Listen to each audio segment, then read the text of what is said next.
Good morning students. मैंने एक paper बनाया था, मैंने आपके साथ ग्रुप में भी शेयर किया था। बेसिक के लिए जो हमारा 22-23 सेशन है उसके लिए सैम्पल पेपर था अपना। मैंने क्या किया था, दो पेपर को मर्ज किया था। एच में एक पेपर नहीं था, दो पेपर थे यहाँ पे। ठीक है, जो प्रीवियस ईयर के पेपर जिसमें जो questions most of the time repeat हुए हैं, मैंने वो क्वेश्चन इंक्लूड किए। जो अपना न्यू सिलेबस है, जो जितना हमारा पोर्शन कट हो गया उसको हटाने के बाद, ठीक है, तो मुझे ऐसा लगता है कि इसमें से आपको बहुत सारा पोर्शन मिल जाएगा। अगर आप ये पेपर तैयार कर लेते हैं तो मोर देन 45 मार्क्स और 60 मार्क्स 50 मार्क्स आप बहुत आराम से जा सकते हैं। डिजिट्स हमारी चेंज होंगी, डिजिट्स तो चेंज होंगी, ठीक है, लेकिन जो क्वेश्चन का जो पैटर्न होगा ना वो आपको सेम ही मिलने वाला है।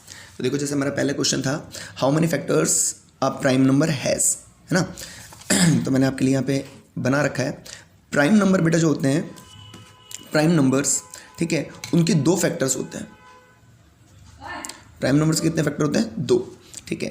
पहला फैक्टर होगा 1 और दूसरा फैक्टर होगा इटसेल्फ। जैसे मैं बात करूँ कि मेरा एक प्राइम नंबर है 2, ठीक है, तो उसके दो ही फैक्टर होंगे, एक तो होगा 1 और एक इटसेल्फ, वो खुद 2, ठीक है। ऐसे ही कंपोजिट नंबर की बात करें तो कंपोजिट नंबर के 2 से ज़्यादा फैक्टर होंगे। एक तो 1 होगा, एक इटसेल्फ होगा, ये हमेशा होंगे ही होंगे, ठीक है। इसके अलावा और कोई तीसरा होगा, ठीक है। एक एग्जांपल मैंने ले रखा है, जैसे 6, यहाँ पे नीचे आप देखेंगे ना, 6 के फैक्टर्स होते हैं 1 2 3 6, मतलब 6 है ना, इन सब की टेबल में आता है। 1 की टेबल में भी आता है 6 टाइम्स, 2 की टेबल में भी आता है, 3 की टेबल में भी आता है और 6 की टेबल में भी आता है। तो मेरे पास दो क्वेश्चन मेरे तैयार हो गए। अगर प्राइम नंबर पूछा जाएगा तो प्राइम नंबर के कितने फैक्टर होंगे? 2। और अगर कंपोजिट नंबर पूछा जाएगा तो कंपोजिट नंबर के कितने होंगे? मोर देन 2, ठीक है। तो यहाँ पे जैसे हमारा पहला क्वेश्चन था, how many factors of prime number has, तो इसका आंसर मेरा कितना हो गया? सिंपली 2 हो गया, ठीक है। फिर देखना बेटा, इसमें बोला गया है सेकंड, इसका जो और पार्ट है, the largest number that divides 70 and 125 which leaves the remainder 5 and 8 is. मुझे ऐसा सबसे बड़ा नंबर बताना है जो 70 और 125 दोनों को डिवाइड करने पर इतना रिमाइंडर देता है, ठीक है। तो सबसे पहले तो बेटा मैं फैक्टर समझूंगा, ठीक है। अभी मैंने बताया था आपको कि जो 6 है ना, 6, इस 6 के फैक्टर्स, ठीक है, 1 है, 2 है, 3 एंड 6 है। मतलब अगर मैं 1 से 6 को डिवाइड करूंगा तो जो देखो मेरा रिमाइंडर आने वाला है वो कितना आएगा? 0। मैं 2 से 6 में डिवाइड करूंगा तो मेरा रिमाइंडर क्या आएगा? 0। इसका मतलब है अगर किसी भी नंबर में उस नंबर के फैक्टर्स से डिवाइड करते हैं तो मेरे पास रिमाइंडर कितना आता है? 0।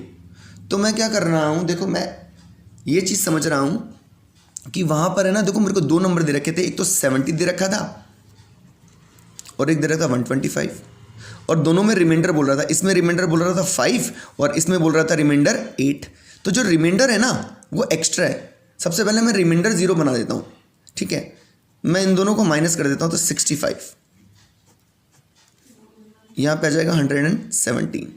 इसका मतलब है अगर मैं उस नंबर से 70 में डिवाइड कर रहा था तो मेरे पास कितना रिमाइंडर आ रहा था? 5। अगर मैं 65 में डिवाइड करूंगा तो वो मैंने रिमाइंडर हटा दिया, ठीक है। तो अब मेरे पास रिमाइंडर आएगा ही नहीं, मतलब रिमाइंडर होगा 0। सिमिलरली अगर मैं 117 में डिवाइड करूंगा उस नंबर से तो उसका भी रिमाइंडर कितना आएगा? 0, ठीक है। अब दो चीज़ें समझनी है। उसने बोला मुझसे लार्जेस्ट नंबर, कौन सा नंबर बोला उसने मुझसे? लार्जेस्ट नंबर, यहाँ पे देख सकते हैं आप, ठीक है। अब मेरे पास एक तो होता है एलसीएम। एलसीएम का मतलब होता है लीस्ट या फिर लोएस्ट या फिर स्मॉलेस्ट कॉमन फैक्टर। एचसीएफ का मतलब होता है हाईएस्ट या फिर लार्जेस्ट या फिर ग्रेटेस्ट कॉमन मल्टीपल, ठीक है। तो देखना बेटा, क्वेश्चन में मुझे बोला था उसने लार्जेस्ट, क्वेश्चन में क्या बोला था उसने मुझसे? लार्जेस्ट। तो लार्जेस्ट किस में आ रहा है? एचसीएफ में आ रहा है। तो मैं अब इन दोनों का क्या फाइंड करूंगा? एचसीएफ फाइंड करूंगा। तो इन दोनों का एचसीएफ फाइंड करने के लिए सबसे पहले इनका प्राइम फैक्टराइजेशन करेंगे। प्राइम फैक्टराइजेशन आपको करना आता है। एचसीएफ फाइंड करने के लिए क्या करूंगा मैं? प्राइम फैक्टराइजेशन, ठीक है। 65 का प्राइम फैक्टराइजेशन करता हूँ। ये 2 की टेबल में नहीं आता, 3 की टेबल में नहीं आता, लेकिन 5 की टेबल में आता है। कितने टाइम्स? 13 टाइम्स। डिवाइड कर लीजिएगा 5 से 65 को। 1 जा 5, 3 जा 15, 13 और 13 सिर्फ 13 की टेबल में आता है। सिमिलरली 117 2 की टेबल में तो नहीं आता ये, क्योंकि इसके यूनिट प्लेस पे 7 है, ठीक है, लेकिन 3 की टेबल में ज़रूर आता है। इन तीनों डिजिट का जब मैं सम करता हूँ तो 9 आता है, और 9 3 की टेबल में आता है, इसका मतलब ये 3 से भी डिवाइड होगा। तो मैंने इसको 3 से डिवाइड किया तो ये कितना आ गया 39। अब दोबारा से देखो डिजिट का सम कितना हो रहा है 12, मतलब ये 3 की टेबल में अगेन आएगा, ठीक है। 3 से डिवाइड किया कितना है 13, और 13 किसकी टेबल में आता है, सिर्फ 13 की टेबल में। तो मैंने लिख दिया 65 को 5 × 13, देख लीजिए। सिमिलरली 117 को क्या लिखूंगा मैं, 3 × 3 × 13। HCF देखना इन सब में जो इन दोनों नंबर में कॉमन है, एक तो 13 है और कोई नंबर नहीं है, तो इसका HCF कितना हो गया 13। अगर सपोज करें यहाँ पे कोई भी नंबर कॉमन नहीं होता, लाइक एग्जांपल पहला वाला नंबर होता 2 × 3, दूसरा नंबर होता 5 × 5, कुछ भी कॉमन नहीं होता, तब उस कंडीशन में HCF मेरा कितना होता 1, 0 नहीं 1 होता, ठीक है। तो ये मेरा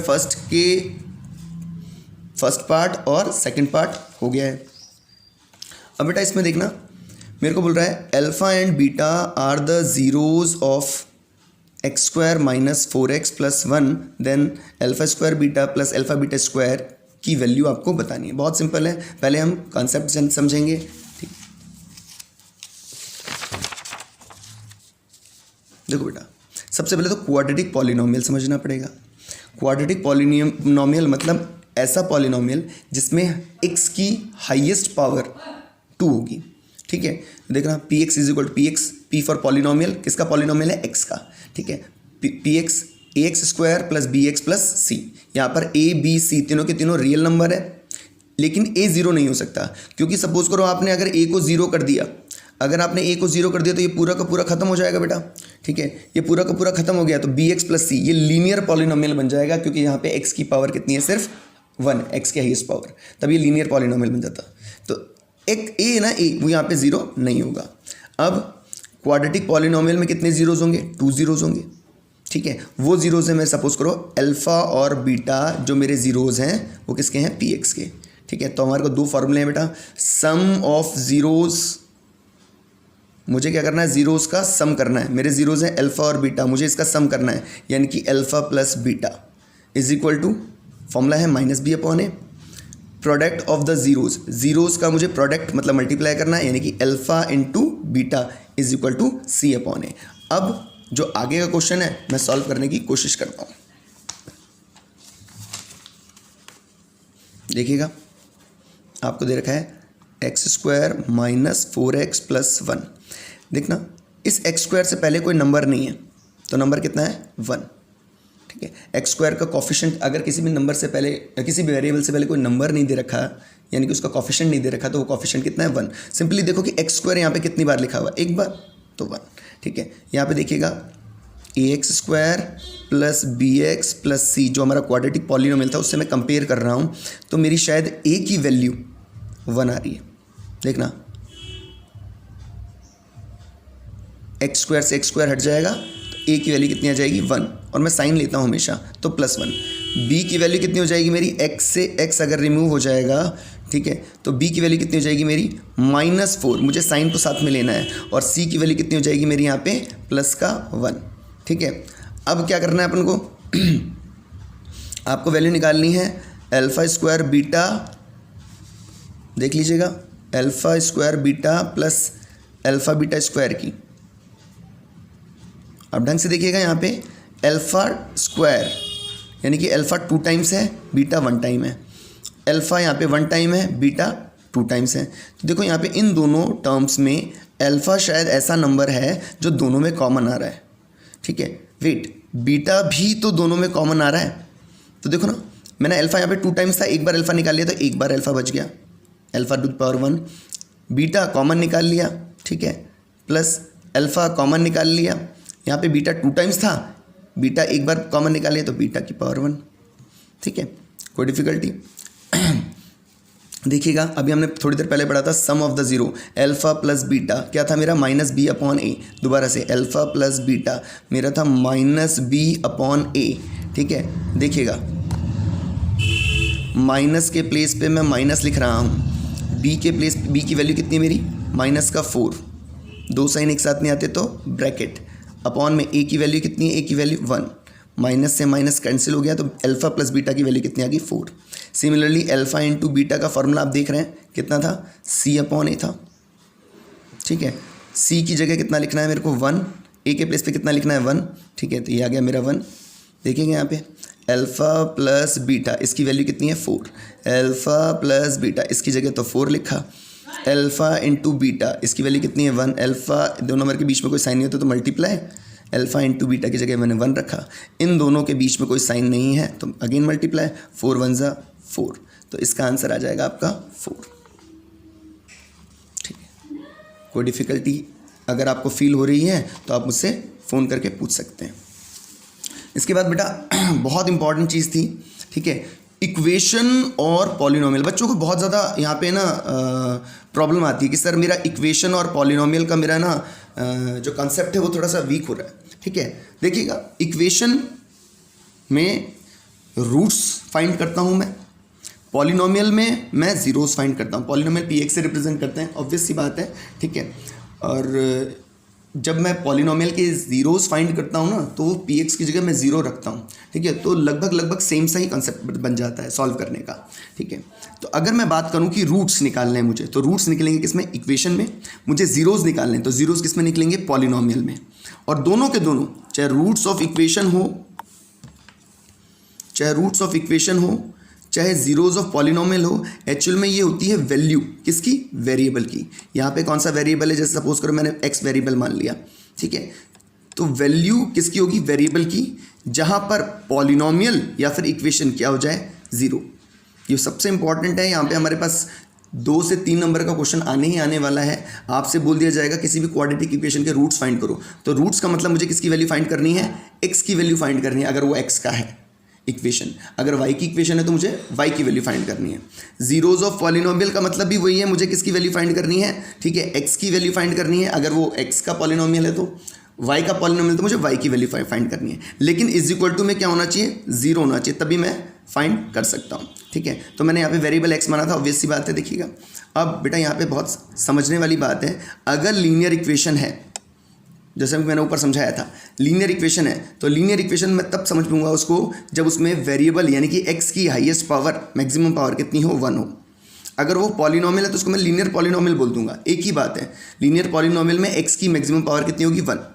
लीनियर इक्वेशन में भी x की मैक्सिमम पावर 1 होगी। सिमिलरली क्वाड्रेटिक इक्वेशन में x की मैक्सिमम पावर कितनी होगी, 2। क्वाड्रेटिक पॉलिनोमियल में भी x की मैक्सिमम पावर कितनी होगी, 2।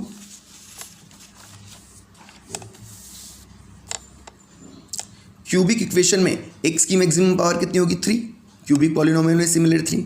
ये बाइक्वाड्रेटिक, ठीक है, ये एक बार मैंने पेपर में देखा था, किसी सैम्पल पेपर में। ठीक है, वहाँ पे वो बोला गया था कि क्वाड्रेटिक जो पॉलिनोमियल दे रखा है उसको आपको बताना था कि उसका नेम क्या है। वहाँ पे आपके पास ऑप्शन था क्यूबिक है, क्वाड्रेटिक है, बाइक्वाड्रेटिक है, नन ऑफ दीज है। उसमें x की हाईएस्ट पावर 4 थी। ठीक, उसमें x की हाईएस्ट पावर कितनी थी, 4 थी। तो यहाँ पे मैं देख रहा हूँ बाइक्वाड्रेटिक अगर इक्वेशन है तो उसमें x की मैक्सिमम पावर कितनी होगी, 4, मतलब वो बाइक्वाड्रेटिक था। बाइक्वाड्रेटिक पॉलिनोमियल भी सिमिलरली होगी। ये बताने का मीनिंग ये था बेटा कि जो अगला आने वाला क्वेश्चन है ना, वो आपसे पूछता है एक इक्वेशन है उसमें कितने रूट्स होंगे, जितनी x की मैक्सिमम पावर होगी उसी से रिलेट करेंगे हम। ठीक है, देखिएगा अगर इक्वेशन बोलता है तो एग्जैक्टली उतने ही रूट्स होंगे जितनी x की मैक्सिमम पावर है। पॉलिनोमियल बोलता है तो एट मोस्ट उतने जीरो होंगे जितनी x की मैक्सिमम पावर है। लाइक अगर मेरे को बोला जाता है कि कोई क्वाड्रेटिक इक्वेशन है, जैसे यहाँ पे क्वेश्चन में बोला जा रहा है क्वाड्रेटिक इक्वेशन है, अगर क्वाड्रेटिक इक्वेशन है तो इसके नंबर ऑफ रूट्स बताने हैं, तो क्वाड्रेटिक में एग्जैक्टली आएगा वर्ड, सॉरी इक्वेशन में एग्जैक्टली वर्ड आएगा। ठीक है, तो एग्जैक्टली 2 रूट्स होंगे मेरे पास। अगर इसी के प्लेस पे मुझे बोल दिया जाता कि नहीं ये इक्वेशन नहीं है, ये तो पॉलिनोमियल है, ठीक है, तो इसमें कितने रूट्स नहीं कितने ज़ीरोज़ होंगे, ठीक है, तो यहाँ पर पॉलिनोमियल में एटमोस्ट वर्ड आ जाता है। ठीक है, पॉलिनोमियल था तो एटमोस्ट, और क्वाड्रेटिक के लिए 2। अगर क्वाड्रेटिक पॉलिनोमियल बोला जाता तो एटमोस्ट 2 जीरोस होता। अगर क्वाड्रेटिक इक्वेशन बोला जाता तो एग्जैक्टली 2 रूट्स होता। ठीक है, सिमिलरली अगर मैं से क्यूबिक इक्वेशन, तो देखो बेटा, क्यूबिक इक्वेशन में अगर इक्वेशन वर्ड आ रहा है तो मतलब मेरे पास एग्जैक्टली रूट्स हैं, और क्यूबिक का मतलब मेरे पास 3 रूट्स हैं। ठीक है, तो क्यूबिक इक्वेशन का मतलब मेरे पास है एग्जैक्टली 3 रूट्स। सिमिलरली क्यूबिक अगर पॉलिनोमियल आ रहा है, पॉलिनोमियल का मतलब होगा एटमोस्ट जीरोस, और क्यूबिक का मतलब 3, तो क्यूबिक पॉलिनोमियल का मतलब होगा एटमोस्ट 3 जीरोस। ये बात हमें ध्यान रखनी है कि अगर इक्वेशन आएगा तो उसमें एग्जैक्ट उतने ही रूट्स होंगे जितने बोला जाएगा। अगर लीनियर इक्वेशन है तो एग्जैक्टली 1, क्वाड्रेटिक है तो एग्जैक्टली 2, क्यूबिक है तो एग्जैक्टली 3 रूट्स होंगे। ठीक है, सिमिलरली अगर मैं यही बात करता हूँ पॉलिनोमियल में, ठीक है, पॉलिनोमियल में वर्ड अगर आ रहा है पॉलिनोमियल, लीनियर पॉलिनोमियल, तो पॉलिनोमियल के लिए एटमोस्ट, ठीक है, और लीनियर के लिए 1, तो एटमोस्ट 1 0। ठीक है, क्वाड्रेटिक के लिए, क्वाड्रेटिक पॉलिनोमियल के लिए at most 2 0, and similarly so on. कोई डिफिकल्टी होगी? अगर नहीं, अगर होगी तो हम दोबारा इसको देखेंगे। ठीक है, बाय ग्राफ हमारे पास है आगे, देखिएगा। इसके बाद जो नेक्स्ट क्वेश्चन है मेरा, पी एक्स मेरा कोई पॉलिनोमियल है जिसकी डिग्री आपको दे रखी है 1। ठीक है, पी ऑफ ए 0 है, और आपको बताना है कि ए को मैं क्या बोलूँगा। ठीक है, अभी थोड़ी देर पहले ये बात हुई थी, देखिएगा, रूट्स ऑफ इक्वेशन बोल दूं, इक्वेशन में रूट्स होते हैं। जीरोज ऑफ पॉलिनोमियल बोल दूं, पॉलिनोमियल में जीरोज होते हैं, बात एक ही होती है। ये क्या होते हैं? वैल्यू किस होती है, किसकी? वेरिएबल की। जिसका भी पॉलिनोमियल इक्वेशन है, ठीक है, उसमें जो वेरिएबल है उसकी वैल्यू होती है, वो वैल्यू जो पॉलिनोमियल को या फिर इक्वेशन को क्या कर दे? ज़ीरो कर दे। ठीक है, तो समझना यहाँ पे, मेरे को उसने बोला, ठीक है, कि पी एक्स एक पॉलिनोमियल है। देखिएगा, मैंने पी एक्स को बताया एक पॉलिनोमियल है जिसकी डिग्री 1 2 3 कुछ भी हो सकती है, उसने तो 1 बोली है, यहाँ पे कुछ भी हो सकती है। ठीक है, पी ऑफ ए की वैल्यू क्या बोल रहा है? वो 0 बोल रहा है। ठीक है, ये मेरे को गिवन है, तो मुझे बताना है ए क्या होगा। ठीक है, देखना, कंपेयर करता हूँ, पी से अगर पी को मैं रिमूव कर दूँ तो एक्स की वैल्यू है ए, यानी कि x की वैल्यू है a, और x की वो वैल्यू जो a है उस पर पॉलिनोमियल है ना, ठीक है, वो मेरा क्या हो रहा है? 0 हो रहा है। x की वो वैल्यू जिस पर पॉलिनोमियल 0 हो रहा है, तो यानी कि जो ये a है, या तो ये रूट्स होगा या ये 0 होगा। पॉलिनोमियल है तो क्या होगा? ये 0 होगा, तो यहाँ पे होगा a is the 0 of polynomial px। ठीक है, ये बहुत इंपॉर्टेंट क्वेश्चन है, इसी से रिलेटेड मैं एक आध दो क्वेश्चन और करूँगा। ठीक है, देखिए क्वेश्चन नंबर 4। क्वेश्चन नंबर 4 में बोला है मुझे a और b, मेरे पास दो इंटीजर्स दे रखे हैं। ठीक है, a और b मेरे पास दो इंटीजर दे रखे हैं, आपको बताना है HCF क्रॉस LCM क्या होगा। तो ये तो मैं चैप्टर 1 में मैंने पढ़ा था। ठीक है, जो भी दो नंबर होते हैं, number 1 into number 2 is equal to LCM into HCF। ठीक है, product of both number is equal to product of HCF and LCM of the both numbers. ठीक है, यहाँ पे उसने बोला है कि जो नंबर 1 है मेरा, ठीक है, जो पहला नंबर है वो मेरा कितना है? A। तो देखिए मैंने यहाँ पे लिखा है नंबर 1 मेरा A है, जो मेरा दूसरा नंबर है वो मेरा क्या है? B है। ठीक है, तो अब मेरा क्या हो जाएगा? फॉर्मूला क्या बन जाएगा? ठीक है, A into B is equal to LCM into HCF। ठीक है, तो LCM इंटू HCF की वैल्यू पूछ रहे थे, ये मेरे पास सीधे सीधा आंसर आ जाएगा A इंटू B।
देखिए बेटा, अब इसके बाद हमारा क्वेश्चन है, if a pair of linear equations is consistent then the lines will be.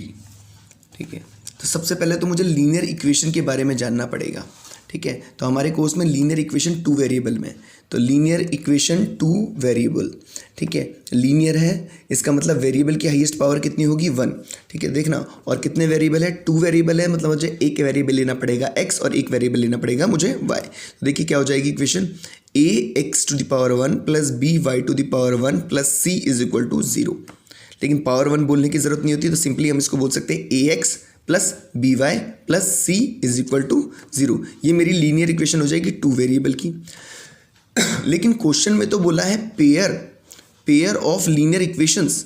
ठीक है, तो या तो वो पेयर बोल दे या वो सिस्टम बोल दे, एक ही बात है, पेयर या फिर सिस्टम ऑफ लीनियर इक्वेशन। यहाँ पे मेरे पास 2 लीनियर इक्वेशन होगी। ठीक है, तो लीनियर इक्वेशन 1 हो जाएगी मेरी a1x plus b1y plus c1 is equal to 0। Linear equation 2 हो जाएगी मेरी a2x plus b2y plus c2 is equal to 0। कुछ बच्चे क्या करते हैं, ठीक है, x के साथ वह यहाँ पे 1 लगा देते हैं, यहाँ पे x1 के साथ सेकंड इक्वेशन में 2 लगा देते हैं, सिमिलरली y1 और सेकंड इक्वेशन में y2 कर देते हैं। ठीक है, लेकिन अगर मैं ऐसा करता हूँ बेटा, ठीक है, तो x1 और x2 2 अलग अलग वेरिएबल हैं, y1 और y2 2 अलग अलग वेरिएबल हैं। इसका मतलब मेरे पास टोटल 4 वेरिएबल हो जाएंगे, जबकि मेरे को सिस्टम में कितने वेरिएबल चाहिए, 2 वेरिएबल चाहिए। ठीक है, तो यहाँ पे x1 और y1 के साथ, ठीक है, सॉरी, x और y के साथ 1 और 2 नहीं लगता। ठीक है, अब कोई भी प्लेन दे रखा हो, कोई भी प्लेन मतलब मेरा जो एक पेज है, ठीक है, मैंने एक पेज बना लिया, उसको मैं प्लेन मान लेता हूँ। तो कोई भी एक प्लेन है, उसमें जो 2 लाइन हो सकती हैं, पेयर ऑफ लाइन, वो 3 तरीके से हो सकती हैं। या दोनों की दोनों लाइन एक दूसरे को कट कर दें, उसको बोलेंगे इंटरसेक्टिंग लाइन, या हो सकता है वो दोनों की दोनों लाइन एक दूसरे को कट ना करें, उसको बोलेंगे पैरेलल लाइन। या हो सकता है कि दोनों की दोनों लाइन एक दूसरे के साथ ओवरलैप होके थ्रू आउट, पहले पॉइंट से लास्ट पॉइंट, ठीक है, जो हमारा इनफाइनाइट पॉइंट है वहाँ तक जाएगा। ठीक है, दोनों की दोनों लाइन इनफाइनाइट पॉइंट तक जा रही हैं, ठीक है, इनिशियल पॉइंट से, और ओवरलैप होके जा रही हैं। ठीक है, मतलब हर एक पॉइंट पर मिल रही हैं। ठीक है, अब इंटरसेक्टिंग लाइन कितने पॉइंट पे मिलती है, एक पॉइंट पे मिलती है, इसका मतलब इसका एक सोल्यूशन होगा। पैरेलल लाइन एक भी पॉइंट पे नहीं मिलती, ठीक है, इसका मतलब इसका एक भी सोल्यूशन नहीं होगा, 0 सोल्यूशन। कोइंसिडेंटल लाइन बहुत सारे पॉइंट पे मिलके चलती हैं, ठीक है, तो इसका मतलब इन पे होंगे इनफाइनाइटली मैनी सॉल्यूशंस। अब जैसे ही मेरे पास 2 इक्वेशन दे रखी होगी, मैं सबसे पहले a1 b1 c1 a2 b2 c2 की वैल्यू निकाल कर a1/a2 b1/b2 c1/c2 निकाल लूँगा। ठीक है, देखो तो इंटरसेक्टिंग लाइन पहले ही बोलती, मना करती है, a1/a2 और b1/b2 इक्वल हो। इंटरसेक्टिंग लाइन देखो उसको क्या कर रही है, पहले ही कट कर रही है। ठीक है, तो a1/a2 b1/b2 यहाँ पे क्या होगा, इक्वल नहीं होगा, तो c1/c2 में मैं जाऊँगा ही नहीं। देखो c1/c2 को मैंने बॉक्स में बंद कर लिया।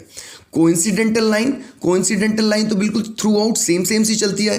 ठीक है, देखिए थ्रू आउट सेम सी चलती है, तो इसकी इक्वेशन क्या बनेगी, a1/a2 is equal to b1/b2 is equal to c1/c2। क्योंकि ये दोनों की दोनों लाइन अलग अलग नहीं, ये दोनों की दोनों लाइन कैसी हैं, सेम। ठीक है, सिमिलरली पैरेलल लाइन की जो कंडीशन होगी वो इन दोनों के बीच की होगी। ठीक है, तो अगर मैं a1/a2 और b1/b2 को कट कर देता हूँ, ठीक है, तो c1/c2 में तो मुझे जाना ही नहीं पड़ेगा। ठीक है, तो मैं यहाँ पे इसको कट कर देता हूँ, तो ये कौन सी लाइन बन जाएगी, इंटरसेक्टिंग लाइन बन जाएगी। तो a1/a2 और b1/b2 को मैं कट नहीं कर सकता, तो मैंने यहाँ पे लिखा a1/a2 is equal to b1/b2।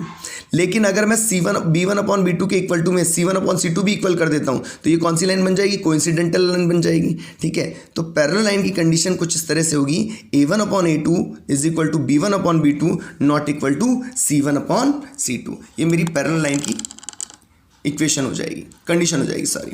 ठीक है, अब एक जो वर्ड था हमारे पास वो कुछ ऐसा था कि कंसिस्टेंस हो, जो पेयर ऑफ लाइन हो या फिर सिस्टम ऑफ लाइन हो, क्या हो, कंसिस्टेंट हो।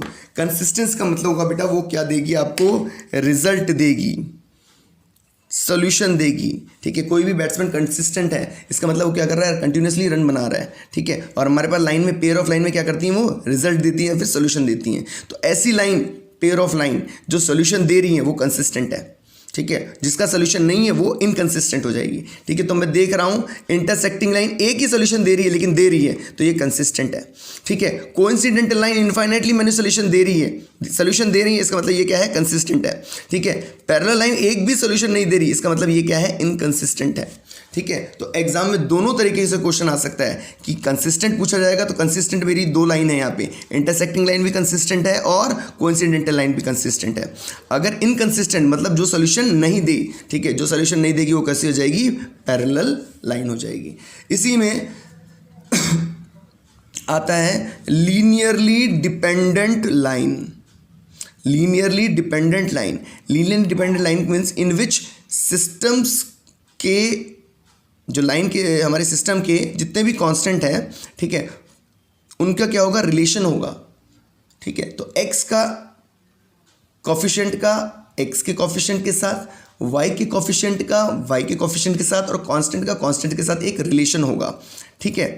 और ये जो रिलेशन होगा, देखना ये रिलेशन थ्रू आउट कौन सी लाइन में आ रहा है, सिर्फ कोइंसिडेंटल लाइन में आ रहा है। देखो A1/A2, B1/B2 और C1/C2 सेम रिलेशन फॉलो कर रही हैं, ठीक है, एक रिलेशन, सेम रिलेशन है, ठीक है। तो इसका मतलब है लीनियरली डिपेंडेंट लाइन कौन सी हो जाएगी, मेरी कोइंसिडेंटल लाइन, ठीक है। कोइंसिडेंटल लाइन मेरी लीनियर डिपेंडेंट लाइन है, ठीक है। इसके अलावा देखो यहाँ पे जो है ना सोल्यूशन, जो रिलेशन है A1/A2 का B1/B2 के साथ तो सेम है, लेकिन C1/C2 के साथ सेम नहीं है, तो थ्रू आउट सेम नहीं है, तो ये कैसा हो जाएगा, लीनियरली इंडिपेंडेंट। और इसमें भी सेम नहीं है, ठीक है, तो ये भी हो जाएगा लीनियरली इंडिपेंडेंट। तो मैं बहुत सारी चीज़ें समझ में आई मुझे, ठीक है, कि इंटरसेक्टिंग लाइन है तो एक सोल्यूशन देगी, उसकी कंडीशन होगी A1/A2 is not equal to B1/B2। अगर पैरेलल लाइन है तो एक भी सोल्यूशन नहीं देगी, कभी भी नहीं मिलेगी, और इसकी कंडीशन होगी A1/A2 is equal to B1/B2 not equal to C1/C2। Coincidental line है तो वो दोनों की दोनों लाइन ओवरलैप करती चलेंगी, ठीक है, प्लेन के पहले फर्स्ट पॉइंट से लास्ट पॉइंट इनफाइनाइट पॉइंट तक, ठीक है। उसकी कंडीशन होगी A1/A2 is equal to B1/B2 is equal to C1/C2। Consistent का मतलब सॉल्यूशन देने वाली, ठीक है। सॉल्यूशन कौन कौन सी लाइन दे रही है, इंटरसेक्टिंग लाइन और coincidental line. Parallel line solution नहीं दे रही तो ये क्या जाएगी, इनकंसिस्टेंट हो जाएगी। सिमिलरली लीनियर डिपेंडेंट लाइन, ऐसी लाइन जिसमें सिस्टम के जितने भी कॉफिशिएंट्स हैं या जितने भी कांस्टेंट हैं, ठीक है, उन सब में क्या होगा, एक रिलेशन होगा, और वो रिलेशन क्या होगा, सेम होगा, ठीक है। तो वो रिलेशन कैसा होगा, सेम होगा। और वो रिलेशन सेम किस में आ रहा है, A1/A2 B1/B2 C1/C2, same relation किस में आ रहा है, कोइंसिडेंटल लाइन में। तो ये लीनियरली डिपेंडेंट है।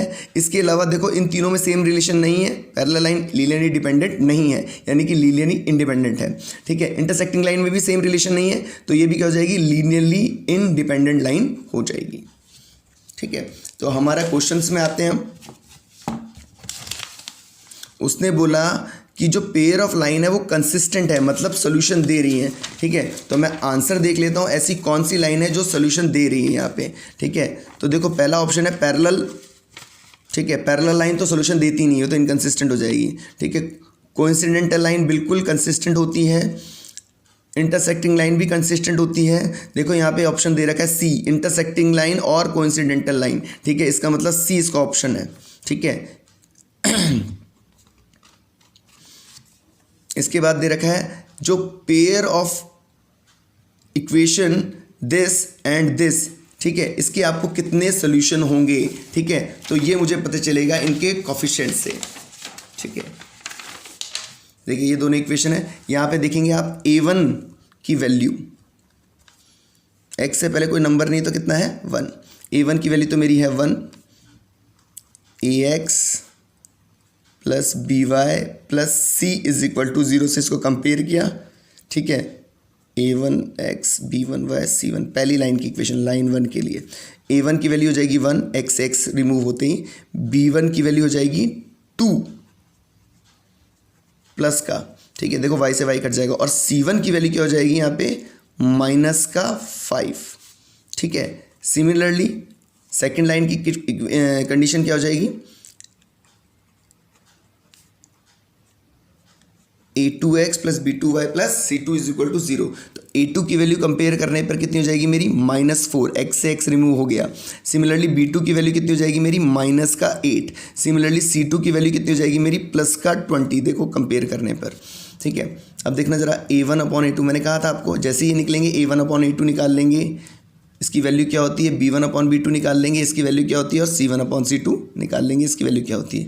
a1/a2 तो 1/-4 है, b1/b2 है 2/-8। तो जब मैं इसको दोनों को 2 से कट करूँगा, ठीक है, तो 2 1 जा 2, 2 4 जा 8। तो मैं देख पा रहा हूँ ये दोनों सेम है। c1/c2 निकालता हूँ तो हो जाएगा बेटा -5/20। ये दोनों 5 से कट हो रहे हैं, ठीक है। 5 1 जा 5, 5 4 जा 20 और माइनस एज इट इज़ आ गया, ठीक है, जैसे यहाँ पे माइनस एज इट इज़ आया था। तो मैं देख रहा हूँ a1/a2 भी -1/4 है, b1/b2 भी -1/4 है, c1/c2 भी -1/4 है।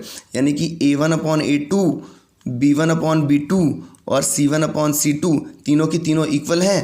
तो यानी कि कौन सी लाइन हो जाएगी, कोइंसिडेंटल लाइन। और कोइंसिडेंटल लाइन के लिए कितने सोल्यूशन देती है, इनफाइनाइटली मैनी सोल्यूशन होते हैं, ठीक है। Question number 5, for which value of k will the following pair of linear equation have no solution। मतलब मेरे पास एक भी सोल्यूशन नहीं है। अगर कोई भी सोल्यूशन नहीं है मतलब वो दोनों की दोनों लाइन टच नहीं कर रही हैं। हम मुझे ऐसी लाइन थिंक करनी पड़ेगी जो लाइन टच नहीं करती हैं, ठीक है।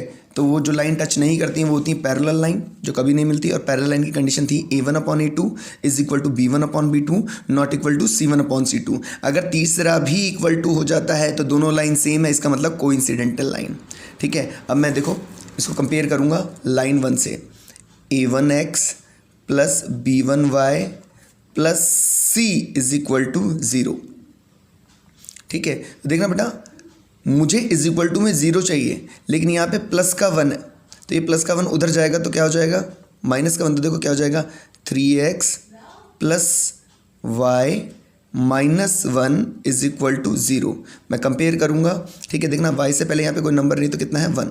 कंपेयर करूँगा x से, अगर x रिमूव हो जाता है तो a1 की वैल्यू मेरी हो जाएगी 3 प्लस का, ठीक है। y से मेरा अगर y रिमूव हो जाता है तो b1 की वैल्यू मेरी हो जाएगी प्लस का 1 और c1 की वैल्यू, सॉरी c1 है ये, c1 की वैल्यू मेरी कितनी है माइनस का 1। सिमिलरली मैं देखना ये 2k प्लस 1 है ना, मेरे को इज इक्वल टू में 0 चाहिए, तो मैं इसको भी इधर लेके आऊँगा। तो सबसे पहले मैं क्या करूँगा, इसको सिंगल टर्म बना लूँगा, क्योंकि मेरे पास लीनियर इक्वेशन 2 वेरिएबल में 1 2 3 टर्म्स हैं ओनली। तो मैं यहाँ पे भी 1 2 3 टर्म्स बनाऊंगा। ये पूरा का पूरा, इससे पहले कोई साइन नहीं तो प्लस का है, उधर जाएगा तो क्या हो जाएगा माइनस का हो जाएगा। तो इसको दोबारा से लिखूंगा, रीराइट करूंगा 2k minus 1 x plus k minus 1 y minus ये प्लस का नंबर उधर गया तो, और बॉक्स के अंदर ही जाएगा 2k plus 1 is equal to 0। अब सेकेंड लाइन की इक्वेशन क्या थी, a2x plus b2y plus c2 is equal to 0। Compare करते हैं, अगर मेरा x से x रिमूव हो गया तो a2 की वैल्यू मेरी कितनी हो जाएगी 2k माइनस 1। अगर मेरा y से y रिमूव हो गया तो b2 की वैल्यू मेरी कितनी हो जाएगी k माइनस 1। और सिमिलरली c2 की वैल्यू देखो, डायरेक्ट पूरा का पूरा c2 है, c2 की वैल्यू कितनी हो रही है मेरी माइनस का 2k प्लस 1, ठीक है। मैं ये वैल्यू यहाँ पे पुट करता हूँ। देखना a1 के प्लेस पे मैं कितना पुट कर रहा हूँ, a1 के प्लेस पे 3 अपॉन a2 के प्लेस पे 2k प्लस सॉरी माइनस 1, फिर इज इक्वल टू का साइन एज इट इज़ चलता आ रहा है। b1 की वैल्यू देखो ना, b1 की वैल्यू मेरी कितनी है 1 अपॉन में b2 की वैल्यू कितनी है मेरी k माइनस 1, ठीक है। नॉट इक्वल टू c1 की वैल्यू मेरी कितनी है माइनस 1, c2 की वैल्यू मेरी कितनी है देखिएगा माइनस ब्रैकेट में 2k प्लस 1। माइनस से मेरा माइनस रिमूव हो चुका है, हालांकि मुझे इसका कोई काम नहीं है, ठीक है, क्योंकि इज इक्वल टू साइन इन दोनों में, ठीक है। यहाँ पे अब मैं इन दोनों को लूँगा वापस, 3 2k minus 1 is equal to 1 upon में k माइनस 1। अब हम यहाँ पे क्रॉस मल्टीप्लाई करेंगे, ये तो सभी को पता है, ठीक है। ये जो 3 है ये k से मल्टीप्लाई होगा या फिर 1 से मल्टीप्लाई होगा या फिर दोनों से मल्टीप्लाई होगा, ठीक है। ये बात याद रखनी है हमें। कुछ बच्चे मैं देखता हूँ कि 3 को सिर्फ k से मल्टीप्लाई करते हैं, 1 से मल्टीप्लाई करना भूल जाते हैं, ठीक है। दोनों से मल्टीप्लाई होगा तो 3k माइनस 3 1 ज़ा 3 बीच में साइन इज इक्वल टू का चल रहा था तो इज इक्वल टू का चलेगा, ठीक है। मैं देखता हूँ कि क्रॉस मल्टीप्लाई करने के बाद बच्चे अपॉन में लिखने लग जाते हैं, एक ही टर्म बना देते हैं, जबकि यहाँ पे कितनी साइड है, 2 साइड्स हैं और वहाँ पे वो एक ही साइड बना देते हैं, ठीक है। देखिए 1 को 2k से करूँगा तो 2k 1 जा 2k, 1 को 1 से करूँगा 1 1 जा 1, फिर वही वेरिएबल के पास आएगा, k के पास लाए, यहाँ पे के पहले से कितना चल रहा है 3k चल रहा है, ठीक है। माइनस का 2k इज इक्वल टू के बाद माइनस का 1 चल रहा है, ये माइनस का 3 उधर गया तो प्लस का 3, यहाँ पे कितना हो जाएगा प्लस का 2 प्लस माइनस माइनस, और ठीक है। और यहाँ पे कितना हो जाएगा 1k, 3k में से 2k माइनस करेंगे तो 1k को मैं k लिख रहा हूँ, तो k की वैल्यू मेरी 2, k की वैल्यू 2 पर जो हमारा पेयर ऑफ लीनियर इक्वेशन है वो पैरेलल हो जाएगा, इसका मतलब कोई भी सोल्यूशन नहीं देगा। अब इसी का और पार्ट अपन देखेंगे। इसके बाद बेटा अपने पास क्वेश्चन है, solve the following pair of linear equation. जो मुझे लीनियर इक्वेशन का पेयर या सिस्टम दे रखा है, मुझे इसको सॉल्व करना है। सॉल्व करना मतलब मुझे क्या करना है, x की और y की क्या करनी है, वैल्यू निकालनी है। देखिए मैंने इक्वेशन आपके लिए लिख दी है, ठीक। 8x + 5y = 9, 3x + 2y = 4। ये ध्यान रखेंगे कि लीनियर इक्वेशन 2 वेरिएबल को सॉल्व करने के हमारे पास 2 मेथड हैं, ठीक है। पहला तो है एल्जेब्रिकल मेथड, ठीक है, और दूसरा है ग्राफिकल मेथड, ठीक है। ग्राफिकल मेथड जब हम लाइन ड्रॉ करते हैं जहाँ पे दोनों लाइन मीट करती हैं, पॉइंट ऑफ इंटरसेक्शन, वो इसका सोल्यूशन होता है, वो हम आगे देखेंगे, ठीक है। एल्जेब्रिकल मेथड्स में 3 मेथड्स होते हैं, ठीक है। पहला होता है एलिमिनेशन मेथड, दूसरा होता है सब्स्टिट्यूशन मेथड, और तीसरा होता है क्रॉस मल्टीप्लिकेशन मेथड। तो मैं हमेशा एलिमिनेशन मेथड का ही यूज़ करूँगा यहाँ पे, ठीक है। एल्जेब्रिकल मेथड में एलिमिनेशन मेथड का मैं यूज़ करूँगा x और y की वैल्यू निकालने के लिए। तो एलिमिनेशन मेथड में सबसे पहले क्या करते हैं, जो भी इक्वेशन दे रखी है उस पूरी की पूरी इक्वेशन को लेफ्ट हैंड साइड और राइट हैंड साइड, पूरी की पूरी इक्वेशन को पहले हम बॉक्स यानी कि ब्रैकेट में बंद कर लेंगे, ठीक है। तो मैं देखता हूँ बहुत सारे बच्चे ना ऐसे क्लोज करते हैं, ये गलत है, ठीक है। आपको लेफ्ट हैंड साइड और राइट हैंड साइड दोनों साइड को क्या करना है, बॉक्स यानी कि ब्रैकेट में क्लोज करना है। देखिए पूरी की पूरी left hand side and right hand side. अब हम किसी भी एक वेरिएबल को पकड़ लेते हैं, जैसे मैंने पकड़ लिया x को, ठीक है। इस x के कोफिशिएंट्स को देखूंगा। पहली इक्वेशन में x का कोफिशिएंट कितना है 8, तो जो पहली इक्वेशन का कोफिशिएंट है उसको पहली से नहीं, उसको दूसरी इक्वेशन से मल्टीप्लाई करूंगा, ठीक है। सिमिलरली इसका उल्टा, सेकंड इक्वेशन में x का कोफिशिएंट कितना है 3, उसको मैं किससे मल्टीप्लाई करूंगा, फर्स्ट, पूरी की पूरी फर्स्ट इक्वेशन में मल्टीप्लाई करेंगे, ठीक है। तो देखिए मल्टीप्लाई कीजिए, 3 8 ज़ा 24, x साथ में चल रहा है, 3 5 ज़ा 15, y साथ में चल रहा है, इज इक्वल टू में 9। कुछ बच्चे यहाँ पे 9 लिख देते हैं, गलत, ठीक है। आपको 3 को 9 से भी मल्टीप्लाई करना, 9 3 ज़ा 27, ठीक है। सिमिलरली 8 3 ज़ा 24x, 8 2 ज़ा 16y + 16y, ठीक है, इज इक्वल टू में 4 नहीं आएगा, 8 4 ज़ा 32। बहुत सारे बच्चे 4 लिख देते हैं, ये मिस्टेक करते हैं। वो क्या करते हैं, सिर्फ लेफ्ट हैंड साइड का मल्टीप्लाई करते हैं, राइट हैंड साइड का मल्टीप्लाई नहीं करते। अब मैं देखूंगा, देखिएगा इस 24x का साइन प्लस का है, इस 24x का साइन प्लस का है, ठीक है। अगर मुझे इसको रिमूव करना है तो एक भाई नंबर को कभी रिमूव करना होता है तो दोनों नंबर सेम होने चाहिए और उनके साइन अपोजिट होने चाहिए। लाइक मेरे को अगर 3 को रिमूव करना है तो 3 को 3 ही रिमूव कर सकता है, अगर 3 का साइन यहाँ पे प्लस का हो और 3 का साइन यहाँ पे क्या हो, माइनस का। दोनों के साइन अपोजिट होने चाहिए और दोनों की वैल्यू सेम होनी चाहिए, ताकि प्लस माइनस माइनस, 3 में से 3 गया तो 0, ठीक है। तो वही मेरे पास दोनों नंबर तो सेम है, अब मुझे साइन अपोजिट करने के लिए मैं क्या करूँगा, माइनस करूँगा, ठीक है। अब माइनस में फर्स्ट टर्म, सेकंड टर्म और थर्ड टर्म तीनों से करूँगा, तो plus minus minus, plus minus minus, ठीक है। इस 32 का साइन कुछ भी नहीं था, यहाँ पे प्लस का है, plus minus minus. Old sign को मैं रिमूव कर दूंगा, ओल्ड साइन रिमूव हो गया। अब बेटा ये जो 24x है ना, सेकंड इक्वेशन वाला, उसका साइन प्लस का नहीं, उसका साइन माइनस का है। सिमिलरली 16y का साइन प्लस का नहीं रहा, माइनस का हो गया। 32 का साइन माइनस का हो गया। अब हम देखेंगे 24x से तो 24x क्या हो जाएगा, कैंसिल हो जाएगा, ठीक है। प्लस माइनस माइनस करना है, 16y से 15y माइनस करूँगा तो 1y आएगा, ठीक है। और साइन ग्रेटर नंबर का, जब भी प्लस माइनस करता हूँ तो साइन बड़े नंबर का आता है, ठीक है। प्लस माइनस माइनस करना है, 32 में से 27 को माइनस किया तो 5 आया, साइन ग्रेटर नंबर का, ठीक है, माइनस का। यहाँ पे माइनस से माइनस रिमूव हो जाएगा। यहाँ पे 1y था, लेकिन है ना y से पहले 1 लिखने की ज़रूरत नहीं होती, तो y की वैल्यू तो मेरी कितनी आ गई, 5 आ गई। अब कुछ बच्चे क्या करते हैं, यहीं पे क्वेश्चन को छोड़ देते हैं। ऐसा नहीं करना, अभी क्वेश्चन बचा हुआ है। मुझे y की वैल्यू या तो पहली इक्वेशन में या फिर दूसरी इक्वेशन में से किसी एक इक्वेशन में पुट करनी है, ठीक है। तो मैं देखो पहली इक्वेशन में y की वैल्यू पुट कर रहा हूँ, 8x plus 5y is equal to 9। ये पूरी की पूरी पहली की इक्वेशन मैंने लिख दी।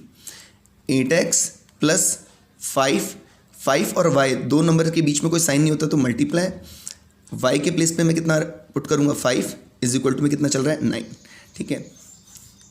8x प्लस 5 जा 25 इज इक्वल टू 9, प्लस का 25 साइड चेंज करेगा तो माइनस का हो जाएगा, ठीक है। और यहाँ पे 8x रह जाएगा, वही प्लस माइनस माइनस करूँगा तो माइनस का 16 हो जाएगा, यहाँ पे 8x हो जाएगा। 8 और x के बीच में कोई साइन नहीं तो मल्टीप्लाई से नंबर उधर जाएगा तो डिवाइड में। 8 की टेबल में 16 2 टाइम्स में आ जाएगा बेटा, और साइन माइनस का चल ही रहा था, ठीक है। तो x की वैल्यू -2 है और y की वैल्यू 5 है। ये मेरा क्या हो जाएगा, आंसर हो जाएगा।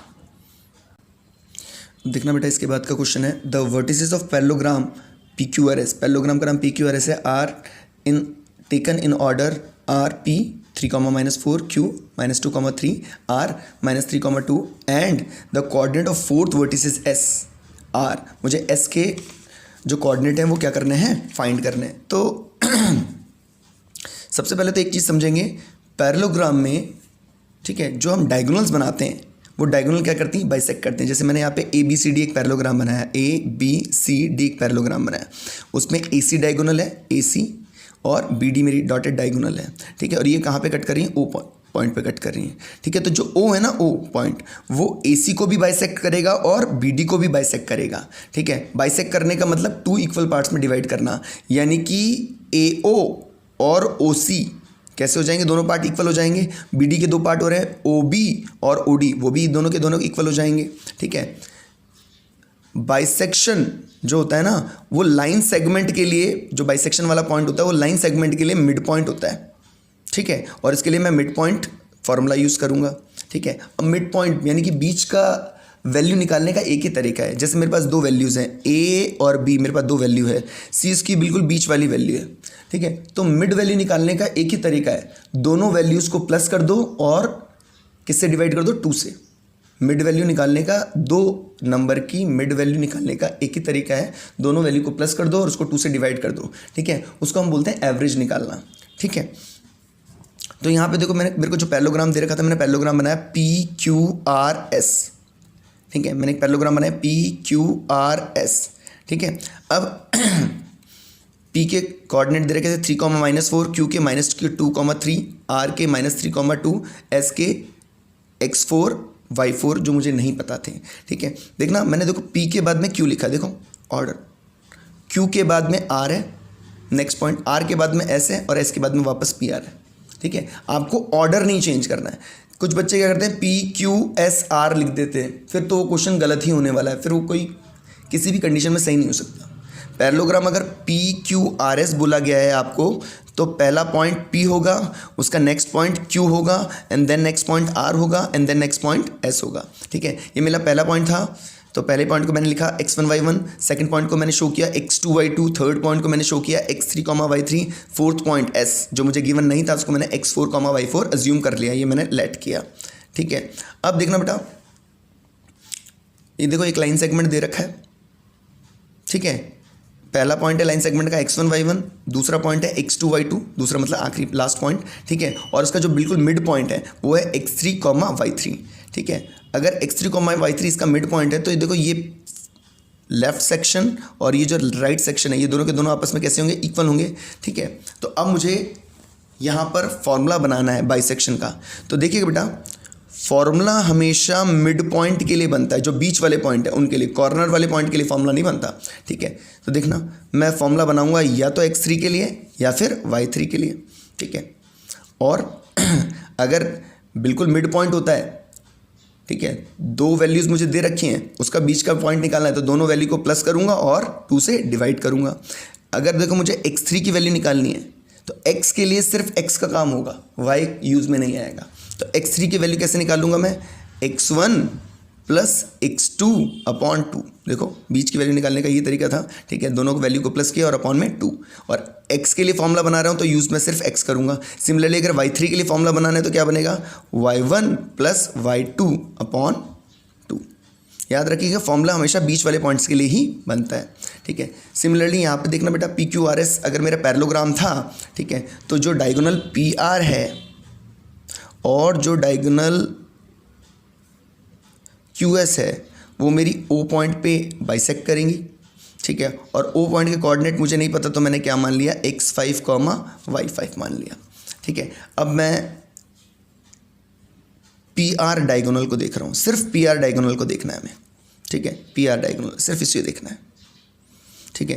पी आर डायगोनल में ओ जो है ना, ओ वो पी आर का मिड पॉइंट है।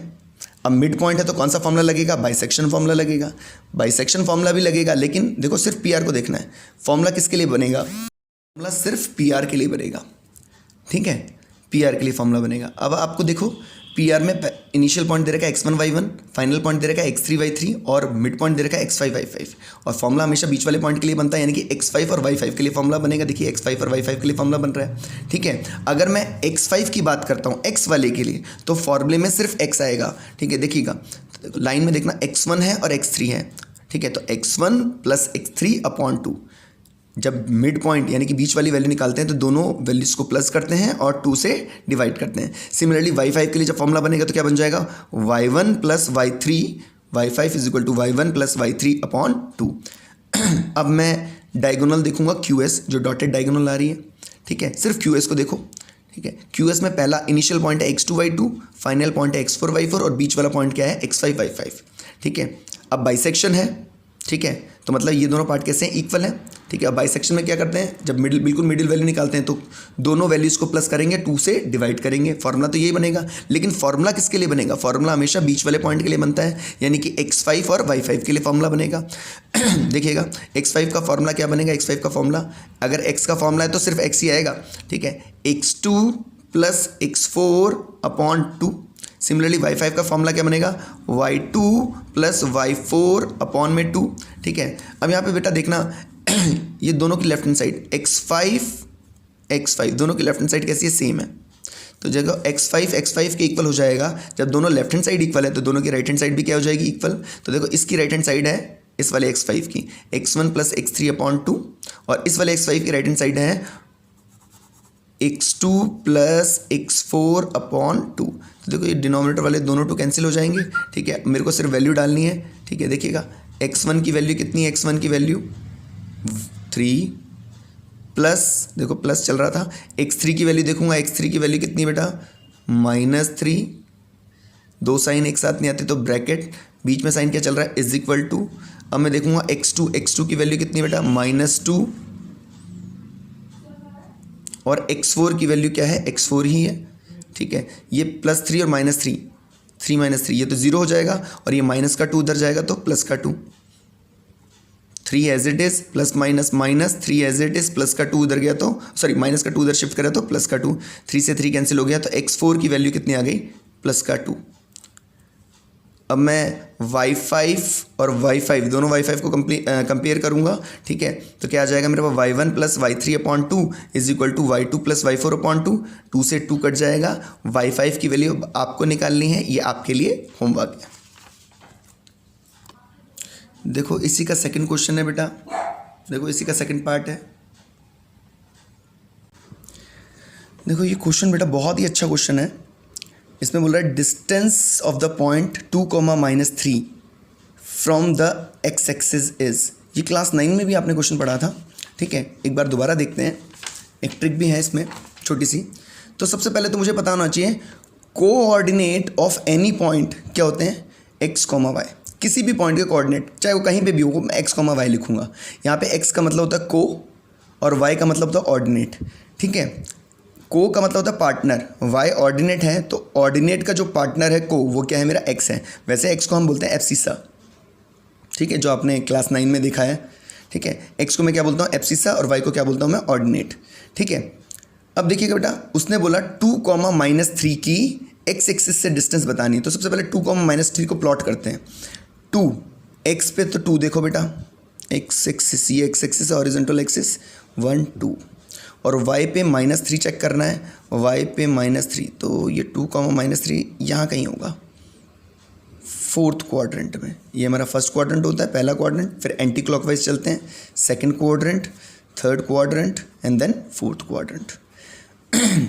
अब मुझे क्या करनी है, इसकी एक्स एक्सिस से डिस्टेंस निकालनी है, ठीक है, डिस्टेंस फ्रॉम एक्स एक्सिस। तो इसके लिए देखो एक सेंटेंस था जो हम जो बहुत बार बोलते थे, I am going to school from home, मैं अपने स्कूल से, मैं अपने घर से स्कूल जा रहा हूँ, ठीक है। फ्रॉम होम मतलब मैं घर को छोड़ रहा हूँ और स्कूल जा रहा हूँ। तो उसने ये बोला फ्रॉम एक्स एक्सिस, इसका मतलब है एक्स एक्सिस छोड़ दो, एक्स एक्सिस छोड़ देनी है, ठीक है। तो देखो ये एक्स एक्सिस छोड़ दी मैंने, एक्स एक्सिस छोड़ दी और मैं किसकी तरफ जा रहा हूँ, वाई की तरफ जा रहा हूँ, ठीक है। ये डिस्टेंस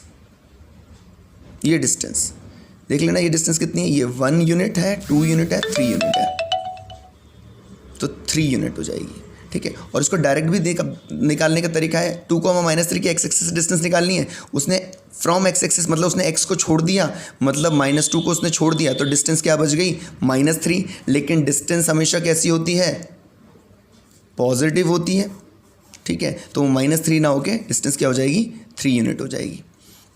कोई difficulty, very very important question था, एग्जाम में आ सकता है 1 मार्क्स का, ठीक है। 3 पेपर में, 1 पेपर में तो ज़रूर आपको मिल जाएगा, ठीक है। सेट होते हैं ना 3 सेट्स, ठीक है। अगर मैं इसी की बोलता फ्रॉम वाई एक्सिस से डिस्टेंस बताओ, फ्रॉम वाई एक्सिस, तो देखो मैं डायरेक्ट, मैं ऐसे ना करके मैं डायरेक्ट देखता क्वेश्चन में देखता, फ्रॉम वाई एक्सिस मतलब वाई एक्सिस छोड़ना है, वाई एक्सिस हटा लो, वाई एक्सिस हटाने के बाद क्या रह जाएगी डिस्टेंस, 2 यूनिट।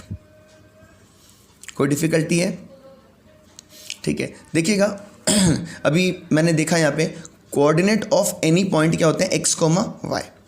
अगर मैं बोल दूँ कोऑर्डिनेट ऑफ ओरिजिन, ओरिजिन का मतलब स्टार्टिंग, जहाँ पर एक्स भी स्टार्ट करे और वाई भी स्टार्ट करे, ठीक है, तो वो क्या हो जाएंगे 0,0।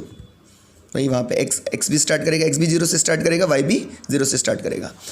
कोऑर्डिनेट ऑफ, अगर मैं एक्स एक्सिस की बात करूं, कोऑर्डिनेट ऑफ एक्स एक्सिस, इसका मतलब है उसे सिर्फ एक्स एक्सिस चाहिए, वाई नहीं चाहिए। तो देखो ये एक्स तो उसको चाहिए, वाई नहीं चाहिए, तो वाई नहीं चाहिए तो क्या हो गया, उसके लिए 0 हो गया। सिमिलरली कोऑर्डिनेट ऑफ, अगर मैं वाई एक्सिस की बात कर लूँ, ठीक है, उसको सिर्फ क्या चाहिए, एक्स और वाई में से, कोऑर्डिनेट तो मेरे एक्स वाई होते हैं किसी भी पॉइंट के, लेकिन उसको क्या चाहिए, एक्स वाई में से सिर्फ वाई चाहिए, उसको एक्स नहीं चाहिए, तो उसके लिए एक्स क्या है, 0 है। तो कोऑर्डिनेट ऑफ वाई एक्सिस क्या हो जाएगा मेरा, 0,y। ये जो 4 पॉइंट हैं आपको, ठीक है, उसमें से स्पेशली ये दोनों जो पॉइंट है, कोऑर्डिनेट ऑफ एक्स एक्सिस और कोऑर्डिनेट ऑफ वाई एक्सिस, आपको शायद 2 मार्क्स का क्वेश्चन सॉल्व कराने में आगे हेल्प करेंगे, ठीक है। मैं मेन एग्जाम की बात कर रहा हूँ यहाँ पे, ठीक है।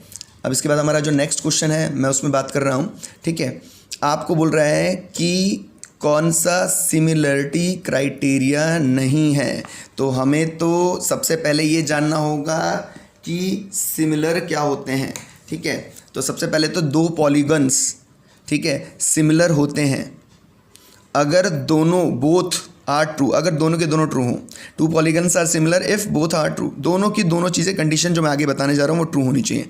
First one is corresponding angle equal होने चाहिए, सेकंड कॉरस्पॉन्डिंग साइड्स प्रोपोर्शनल और इन सेम रेशो, ठीक है। अगर ये दोनों की दोनों कंडीशन ट्रू है, इन्हीं दोनों कंडीशन को फुलफिल करने के बाद मैं पॉलीगन को सिमिलर कर सकता हूँ, ठीक है। ट्राइंगल एक्सेप्शनल केस है, स्मॉलेस्ट पॉलीगन है, वहाँ पे इन दोनों में से कोई एक भी रूल अप्लाई हो जाता है तो वो सिमिलर हो जाता है, लेकिन वो सिर्फ ट्राइंगल के केस में, ठीक है। तो 2 polygons are similar if both are true. कौन कौन सी 2 कंडीशन है, पहली कंडीशन जो उनकी कॉरस्पॉन्डिंग एंगल्स होंगे, एंगल्स हमेशा इक्वल होंगे, ठीक है, कॉरस्पॉन्डिंग एंगल्स आर इक्वल, और जो कॉरस्पॉन्डिंग साइड्स होगी वो क्या होगा, प्रोपोर्शनल होगा। सिमिलर का मतलब होता है लुक लाइक सेम, ठीक है। जैसे लुक लाइक सेम मतलब लाइक किसी चीज़ का मॉडल बनाना, एक शिप होती है, ठीक है, उसके हम जो मॉडल बनाते हैं घर पे रखने के लिए, या उस मॉडल को देख के बड़ा शिप बनाते हैं, तो देखो एंगल तो सेम रहते हैं, जिस एंगल पे जितना एंगल पर उसको कर्व देना है वो सब सेम रहता है, लेकिन उसका साइज़ में फ़र्क आता है। तो मतलब जो एंगल है वो तो सेम रहेंगे, और जो कॉरस्पॉन्डिंग साइड्स होंगी वो किस में होंगी, सेम रेशो में, प्रोपोर्शनल होंगी। देखिएगा ये 8th क्वेश्चन था, दो पॉलीगन सिमिलर कब होते हैं? जब उनके कॉरस्पॉन्डिंग एंगल इक्वल होते हैं या फिर उनकी कॉरस्पॉन्डिंग साइड्स प्रोपोर्शनल होती हैं, ठीक है, या फिर दोनों कंडीशन में। तो इसका आंसर क्या आएगा? ठीक है, both 1 and 2। Corresponding angles equal होने चाहिए और साथ ही साथ कॉरस्पॉन्डिंग साइड्स कैसी होनी चाहिए? प्रोपोर्शनल होनी चाहिए। ठीक है, देखो ये तो हम कर चुके हैं इसका 8th का और पार्ट। ठीक है, necessary condition for a quadratic equation. तो क्वाड्रेटिक इक्वेशन मेरी क्या थी? ये तो थोड़ी देर पहले ही हमने पढ़ा था। ठीक है, ax² + bx + c = 0। ठीक है, अब ठीक है a क्या 0 हो सकता है, क्या b 0 हो सकता है, क्या c 0 हो सकता है, हम इसको ठीक है देखते हैं। सपोज करो अगर a 0 हो गया, अगर मैंने a 0 रखा, ठीक है, तो 0 × समथिंग, ये पूरा का पूरा 0 हो जाएगा, प्लस bx + c = 0। ठीक है, यहाँ पे देखना अगर a को मैंने 0 कर दिया, ठीक है, तो ये आ गया 0 + bx + c = 0, यानी कि यहाँ पर तो x की पावर 1, यानी कि ये तो कौन सी इक्वेशन बन गई? लीनियर इक्वेशन बन गई। ठीक है, ये तो लीनियर इक्वेशन हुई। अगर सपोज करो मैं b 0 करता हूँ, ठीक है, b 0 करूँगा तो ये पूरी की पूरी टर्म्स 0 हो जाएंगी, तो ये ax² तो एज इट इज़ आ जाएगा, यहाँ पे ये c भी एज इट इज़ आ जाएगा। ठीक है, b वाली जो बिड वाली टर्म है वो 0 हो जाएगी। ठीक है, देखो स्क्वायर आ रहा है तो ये क्वाड्रेटिक इक्वेशन है। ठीक है, c अगर 0 करता हूँ, ठीक है, c 0 करूँगा तो first ax² as it is होगा, bx भी एज इट इज़ होगा और c की जगह मैं 0 रख दूंगा। अभी भी ये क्वाड्रेटिक इक्वेशन है। ठीक है, तो क्वाड्रेटिक इक्वेशन होने के लिए a 0 नहीं होना चाहिए, क्योंकि a जैसे ही 0 होता है ये लीनियर इक्वेशन बन जाता है। ठीक है, तो कंडीशन होनी चाहिए a ≠ 0। ठीक है, यहाँ पे हम चेक कर लेते हैं necessary condition for quadratic equation. a 0 नहीं हो सकता, b 0 नहीं हो सकता, c 0 नहीं हो सकता, a 0 नहीं हो सकता। ठीक है, b 0 हो सकता है, अभी हमने देखा b 0 हो गया था, b 0 हो गया था और क्वाड्रेटिक इक्वेशन थी, c 0 हो गया था और क्वाड्रेटिक इक्वेशन थी। तो b और c के 0 होने या ना होने से कोई फ़र्क नहीं पड़ता है। अब जो मेरा क्वेश्चन नंबर 7 रह गया था उसको रिवाइज कर लेते हैं एक बार। सिमिलरिटी क्राइटेरिया कौन सा नहीं है? ठीक है, तो देखना दो ट्राइंगल्स के लिए सिमिलरिटी रूल है 3। पहला है SSS, साइड साइड साइड, तीनों साइड सेम रेशो में होनी चाहिए। 2 ट्राइंगल्स की ऑल 3 साइड्स सेम रेशो में होनी चाहिए। ठीक है, SAS मतलब 2 ट्राइंगल्स की एनी 2 साइड्स सेम रेशो में होंगी, प्लस उन साइड्स के बीच का एंगल, मिड वाला एंगल, देखो एंगल जो है मिड में है, मिड वाला एंगल कैसा होगा? एंगल इक्वल होगा। ठीक है, और एंगल एंगल या फिर एंगल एंगल एंगल एक ही बात है। 2 ट्राइंगल्स के ऑल एंगल्स कैसे हो जाएंगे? इक्वल हो जाएंगे। इन तीनों कंडीशन में ट्राइंगल क्या होगा? सिमिलर होगा, अदरवाइज ट्राइंगल सिमिलर नहीं होगा। तो देखो पहला AAA, ये तो रूल है। SAS 2 साइड सेम रेशो में, उसके बीच का एंगल है। SSS ये सिमिलरिटी रूल है, तीनों की तीनों साइड सेम रेशो में। ASS गधा, ठीक है, ये पहले ही से बता रहा है कि ठीक है तो ये तो गधा है, तो इसका मतलब ये नहीं होगा सिमिलरली क्राइटेरिया। ठीक है, इसी के बाद इसका जो नेक्स्ट वाला क्वेश्चन है ये थोड़ा सा करेक्शन था। यहाँ पे ट्राइंगल ABC है आपके पास, वहाँ पर DE और BC पैरेलल दे रखी हैं और AD, DB, AE, EC की वैल्यू आपसे पूछ रहा है। ठीक है, देखिए बेटा सबसे पहले हमें बेसिक प्रोपोर्शनलिटी थ्योरम या फिर थेल्स थ्योरम के बारे में पता होना चाहिए। बेसिक प्रोपोर्शनलिटी थ्योरम, ठीक है, या फिर थेल्स थ्योरम ट्राइंगल में अप्लाई होती है। ठीक है, मैं ट्राइंगल की किसी भी एक साइड को पकड़ लेता हूँ, ठीक है, और उस साइड के पैरेलल जैसे मैंने इस साइड को पकड़ लिया, ये साइड मेरी BC है, मैंने इसको पकड़ लिया। ठीक है, BC के पैरेलल एक साइड बना रहा हूँ मैं MN, BC के पैरेलल में एक साइड बना रहा हूँ MN। तो जो हमारा बेसिक प्रोपोर्शनलिटी थ्योरम है या फिर जो थेल्स थ्योरम है बेटा, वो हमारी ट्राइंगल में लगती है। इसमें क्या करते हैं, हम ट्राइंगल की किसी भी एक साइड को पकड़ लेते हैं। जैसे मैंने यहाँ पे BC को पकड़ लिया, BC के पैरेलल मैंने एक लाइन बनाई MN। ठीक है, BC के तो पैरेलल है, ट्राइंगल की BC साइड को छोड़कर जो 2 साइड बची हैं AB और AC, उसको MN 2 अलग अलग पॉइंट पे कट करने देखो। ठीक है, और MN है वो BC के पैरेलल है। तो बेसिक प्रोपोर्शनलिटी थ्योरम या थेल्स थ्योरम कहेगी ये जो रेशो बनेगा साइड्स का AM/MB और ये जो रेशियो बनेगा साइड्स का, इस वाली साइड का AN और NC, ये आपस में कैसा होगा, इक्वल होगा। इसको हम आगे सॉल्व भी करेंगे, अभी इसी पेपर में है ये, ठीक है। इसको बोलते हैं हम थेल्स थ्योरम या फिर बेसिक प्रोपोर्शनैलिटी थ्योरम। अब हम हमारे क्वेश्चन में आते हैं। क्वेश्चन में उसने बोला था ट्राइंगल ABC है, मैंने ट्राइंगल ABC बना दिया। DE है वो BC के पैरेलल है, मैंने बना दिया, ठीक है। तो थेल्स थ्योरम से या फिर बेसिक प्रोपोर्शनैलिटी थ्योरम से मैं क्या लिख सकता हूँ, ठीक है, मैं लिख सकता हूँ AD अपॉन में DB। AB लिखा हुआ था, ये गलत था। AD अपॉन में DB is equal to AE upon में EC। अब देखो उसने मुझे वैल्यू दे रखी है, मैं वो वैल्यू पुट करता हूँ, ठीक है। उसने मुझे दे रखी है वैल्यू, AD की जगह 4 रखना है और DB की जगह 2 रखना है। AD की जगह 4 और DB के प्लेस पे 2 इज इक्वल टू, देखो इज इक्वल टू चल रहा है। सिमिलरली AE के प्लेस पे उसको 3 रखना है और EC की वैल्यू पूछ रहा है। AE के प्लेस पे उसको 3 रखना है और EC की वैल्यू वो पूछ रहा है, तो EC के प्लेस पे EC क्रॉस मल्टीप्लाई करूँगा, ठीक है। 4EC इज इक्वल टू 3 2 जा 6, ये 4 मल्टीप्लाई से कहाँ चला जाएगा, डिवाइड में। 6 अपॉन 4, 2 से कट कर दूंगा, 3 2 जा 6, 2 2 जा 4, तो EC की वैल्यू मेरी कितनी आ जाएगी, 3/2, ठीक है। यहाँ पे जो पेपर है उसमें इसके ऑप्शन गलत डाले हुए हैं, ठीक है। तो मेरे क्वेश्चन नंबर 8 तक हो गए। उसके बाद sign square theta plus cos square theta की वैल्यू पूछ रहा है, ठीक है। ये डायरेक्ट आइडेंटिटी पे बेस्ड एक क्वेश्चन आना चाहिए, जो मुझे लगता है बेसिक में, ठीक। तो देखना बेटा, इसके बाद हमारे पास एक आइडेंटिटी पूछी गई है हमसे, sine square theta plus cos square theta is equal to क्या होता है, ठीक है। अब एक आइडेंटिटी आपसे बेसिक में डायरेक्ट पूछी जाएगी, किसी भी एक सेट में आपको जरूर मिल जाएगा, ठीक है। देखना, तो सबसे पहले मुझे बेसिक नॉलेज होनी चाहिए, ठीक है। तो वही हम सब चीज़ें पढ़ेंगे।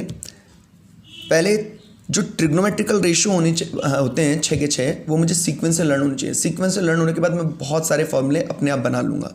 तो देखो ट्रिग्नोमेट्रिकल रेशियोज, ठीक है। पहला है साइन। अब साइन आ गया है तो अपने पार्टनर को लाएगा को साइन, को का मतलब होता है पार्टनर, ठीक है। ऐसे ही टेंजेंट, टेंजेंट आ गया तो अपने पार्टनर को लाएगा को टेंजेंट, ठीक है। सेकेंड आ गया तो फिर अपने पार्टनर को लाएगा को सेकेंड, ठीक है। साइन, कोसाइन, साइन का पार्टनर, देखो दोनों का पेयर हो गया, आदमी दोनों आ गए। टेंजेंट, उसका पार्टनर को टेंजेंट, सेकेंड उसका पार्टनर को सेकेंड। अब ठीक है, इनका एब्रीविएशन आपको पता होना चाहिए, ठीक है। एक आपने देखा होगा 8.1 आई थिंक या 8.2 एक्सरसाइज है जहाँ पे एब्रीविएशन आपसे पूछा गया है, ठीक है। तो साइन का एब्रीविएशन मतलब शॉर्ट नेम होता है साइन। सिन नहीं है, ये साइन ही है, साइन। और एंगल थीटा, एंगल जो यहाँ पर एंगल होगा वही एंगल होगा, ठीक है। Cosine cos theta, tangent tan theta, cotangent cot theta, secant sec theta, cosecant cosec theta, ठीक है। जो एब्रीविएशन वाली फॉर्म है, शॉर्ट फॉर्म जिसे हम बोलते हैं, वो एंगल के बिना नहीं आ सकती। इसको मैं बिना एंगल के लिख सकता हूँ, ठीक है। इसको मैं बिना एंगल के नहीं लिख सकता। अगर मैं 10 लगा रहा हूँ तो उसके बाद एंगल लिखना जरूरी है, और अगर आप नहीं लिखते हैं 10 के बाद आप थीटा या एंगल कोई नहीं मेंशन करते हैं तो फिर आप गलत कर रहे हैं, ठीक है। सामने वाला जो एग्जामिनर है, जो आपका कॉपी चेकिंग करेगा, ठीक है, वो इसको इनकरेक्ट कर सकता है, ठीक है। अब जितने भी ट्रिग्नोमेट्रिकल रेशियोज हैं, ये जितने की 6 के 6 ट्रिग्नोमेट्रिकल रेशियो, ये किस में अप्लाई होते हैं, राइट एंगल ट्राइंगल में। कौन से ट्राइंगल में, राइट एंगल ट्राइंगल। तो मैं राइट एंगल ट्राइंगल बनाऊंगा, ठीक है। मैंने राइट एंगल ट्राइंगल बना दिया। राइट एंगल ट्राइंगल में एक एंगल 90 डिग्री का होगा। 90 डिग्री के सामने वाली जो साइड होती है वो सबसे बड़ी साइड होती है और उसको मैं बोलता हूँ हाइपोटेनस, ठीक है। ट्राइंगल जिस साइड पे खड़ा है, सपोज करो, तो मैंने अभी इसी साइड को बेस मान लिया, ठीक है। और जो बेस के साथ 90 डिग्री बनाएगा वो क्या होगा, परपेंडिकुलर होगा, ठीक है। लेकिन ट्रिग्नोमेट्री में ट्राइंगल जिस साइड पे खड़ा हो, ठीक है, स्टैंड करता है, वो साइड हमेशा बेस हो ऐसा ज़रूरी नहीं है। इसको हम थोड़ी देर में पढ़ेंगे, ठीक है। देखो यहाँ पे हाइपोटेनियस लॉन्गेस्ट साइड होती है, या फिर इसको स्लैंट हाइट भी बोलता हूँ, और होती कौन सी, 90 डिग्री के अपोजिट, 90 डिग्री के सामने वाली, ठीक है। जो ग्राउंड है उसको मैं बेस मान लेता हूँ, ठीक है। लेकिन ऐसा हर एक कंडीशन में नहीं है। तो बेस वो साइड होती है जहाँ पे क्या करता है, एंगल लाई करता है, ठीक है। The side on which angle lies is known as base, ठीक है। और जो बेस के साथ 90 डिग्री बनाएगा उसको मैं क्या बोलूँगा, परपेंडिकुलर बोलूँगा। अब परपेंडिकुलर की जगह और कभी भी नहीं, बहुत सारे हैं। एल्टीट्यूड बोल दें आपको, एल्टीट्यूड भी परपेंडिकुलर है, हाइट भी परपेंडिकुलर है, shortest side perpendicular, tangent perpendicular और नॉर्मल परपेंडिकुलर। ठीक है। अब जो हमारा मेन क्वेश्चन था, ठीक है, जो हमारा मेन क्वेश्चन था आइडेंटिटी वाला, ठीक है, आइडेंटिटी वाला, वो क्वेश्चन कैसे आएगा देखो। अब आइडेंटिटी सबसे पहले डायरेक्ट लर्न करने के लिए मुझे एक फ़ोन नंबर लर्न करना चाहिए।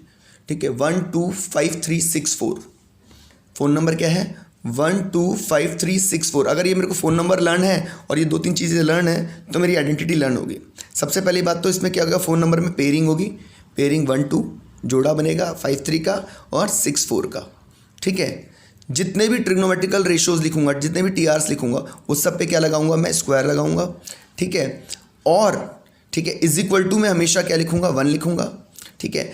अगर ये जो पेयर है इसमें कोई गैप आ रहा है, गैप कैसे निकालते हैं, माइनस करके। अगर गैप आ रहा है तो मैं क्या करूँगा, माइनस यूज़ करूँगा। और अगर गैप नहीं है पेयर के बीच में तो मैं क्या करूँगा, प्लस करूँगा। जैसे मेरा पहला पेयर बना, पहला पेयर किसका है, 1-2 का। ठीक है। पहला ट्रिग्नोमेट्रिकल रेशियो कौन सा है, साइन थीटा। दूसरा ट्रिग्नोमेट्रिकल रेशियो कितना है, कॉस थीटा। ठीक है, मैंने पेयर लिख दिया। जितने भी ट्रिग्नोमेट्रिकल रेशियो उन पे क्या लगाना है, स्क्वायर लगाना है। तो इसको लिखूंगा मैं साइन स्क्वायर थीटा, थीटा पे नहीं लगाना है स्क्वायर, साइन पे लगाना है, sign square theta cos square theta. देखो दोनों में स्क्वायर लगा दिया। इज इक्वल टू में हमेशा क्या होना चाहिए, 1, इज इक्वल टू में हमेशा 1 होगा। ठीक है। अब देखना जो पेयर है उसमें गैप है क्या, 1 और 2 के बीच में कोई और इंटीजर आता है क्या नंबर लाइन पे, नंबर लाइन पे 0, 1, 2, इसमें कोई और इंटीजर आ रहा है नंबर लाइन पे, इंटीजर की बात कर रहा हूँ। तो कोई भी नंबर छूट नहीं रहा है, गैप नहीं है, गैप नहीं है तो क्या लगाऊंगा बीच में, प्लस। ये मेरा पहला ट्रिग्नोमेट्रिकल आइडेंटिटी बनी। दूसरी भी बना के देखता हूँ 5-3 से। 5वें नंबर का देखो, 5वें नंबर पे कौन है, 5वें नंबर पे है सेक थीटा। और 3rd नंबर पे कौन है, 3rd नंबर पे है टेन थीटा। ठीक है। जितने भी पेयर लिख दिया मैंने, जितने भी टीआर लिखूंगा सब पे स्क्वायर लगाऊंगा। तो थीटा पे स्क्वायर नहीं लगाना है, सेक पे स्क्वायर लगाना है और 10 पे स्क्वायर लगाना है। इज इक्वल टू में क्या लगना है, 1, इज इक्वल टू में 1। अब देखो कोई 3 और 5 के बीच में नंबर लाइन पे कोई इंटीजर छूटेगा, बिल्कुल छूटेगा, 4। ठीक है। तो गैप है यहाँ पे तो क्या आएगा, माइनस। सिमिलरली 6-4 का बनाएंगे तो 6-4 को डायरेक्ट बनाते हैं। 6ठे नंबर का है कोसेक, 4थे नंबर का है कॉट। ट्रिग्नोमेट्रिकल रेशियो पे स्क्वायर आएगा तो sec square theta, cosec square theta और cot square theta is equal to में 1 आएगा। और गैप है 6 और 4 के बीच में गैप है 5, एक नंबर छूट रहा है, गैप है तो क्या आएगा, माइनस आएगा। तो ये मेरी 3 आइडेंटिटी बन चुकी हैं। इन तीनों में से एक आइडेंटिटी ज़रूर आएगी। ठीक है। ट्रिक समझ में आए तो ट्रिक, नहीं तो लर्न तो आपको करना है ही है। ठीक है। अगर कोई डिफ़िकल्टी हो तो आप मुझसे दोबारा पूछ सकते हैं। ठीक है। एक इसमें ना साइड्स रेशियो फॉर्म वाला एक फार्मूला रह रहा था, वो हम जल्दी जल्दी में देख लेते हैं। ठीक है। पंडित बद्री प्रसाद हर हर भोले, ठीक है, PBP अपॉन में HHB। ठीक है। ये साइड्स रेशियो फॉर्म है, देखो ये भी सीक्वेंस से आएगा। ठीक है। ये मेरा पहला रेशियो है, साइड्स रेशियो है। ठीक है। ये दूसरा, ये तीसरा। ठीक है। अब फोर्थ कौन सा होगा, दिस या दिस। तो देखो जब मैंने क्वाड्रिलेटरल बनाया था उसमें मैंने सीक्वेंस नहीं तोड़ा था। ठीक है। A B के बाद C लिखा था, तो 1 2 3 के बाद मैं यहाँ पे 4, यहाँ सीक्वेंस नहीं तोड़ूंगा, 5 6। तो देखो पहला जो रेशियो बनेगा साइन थीटा, साइन थीटा का पहला रेशियो क्या बनेगा, P अपॉन H। सेकेंड वाला रेशियो, दूसरा रेशियो क्या बन जाएगा, कॉस B अपॉन H। तीसरा रेशियो टेन थीटा क्या बन जाएगा, P अपॉन B। चौथा रेशियो कॉट थीटा क्या बन जाएगा, चौथा यहाँ से चलेगा B अपॉन P। ठीक है। पांचवा सेक थीटा का क्या बनेगा, H अपॉन B। और छठा H अपॉन P को सेक थीटा। ठीक है। अभी थोड़ी देर में इनका भी हम यूज़ करने वाले हैं। ठीक है। तो अगर मुझे ये दोनों फॉर्मूले आइडेंटिटी और ये साइड्स रेशियो फॉर्म आ गई तो मैं श्योर हूँ कि मैं 2 नंबर या 3 नंबर तो मैं ट्रिग्नोमेट्री में नहीं छोड़ूंगा, प्लस मुझे पाइथागोरस थ्योरम भी आनी चाहिए। ठीक है।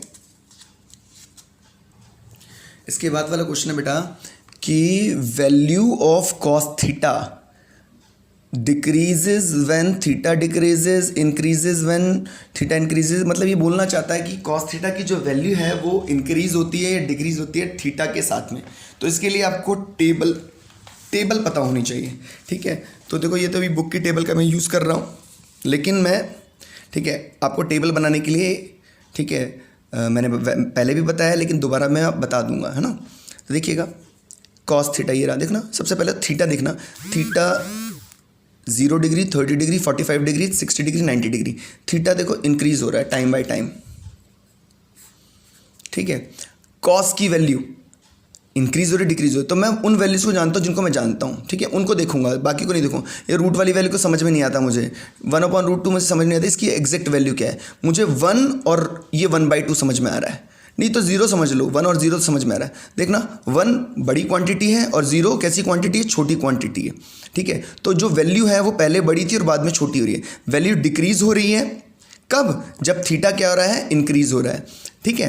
तो मतलब थीटा अगर इंक्रीज हो रहा है तो वैल्यू डिक्रीज हो रही है, थीटा डिक्रीज होगा तो वैल्यू इंक्रीज होगी, ऐसा कुछ रिलेशन। अगर मैं ऐसी साइन में देखूं, देखो थीटा तो हमेशा इंक्रीज होता है, साइन में देखो पहली वैल्यू कितनी है 0 और लास्ट वैल्यू कितनी है 1।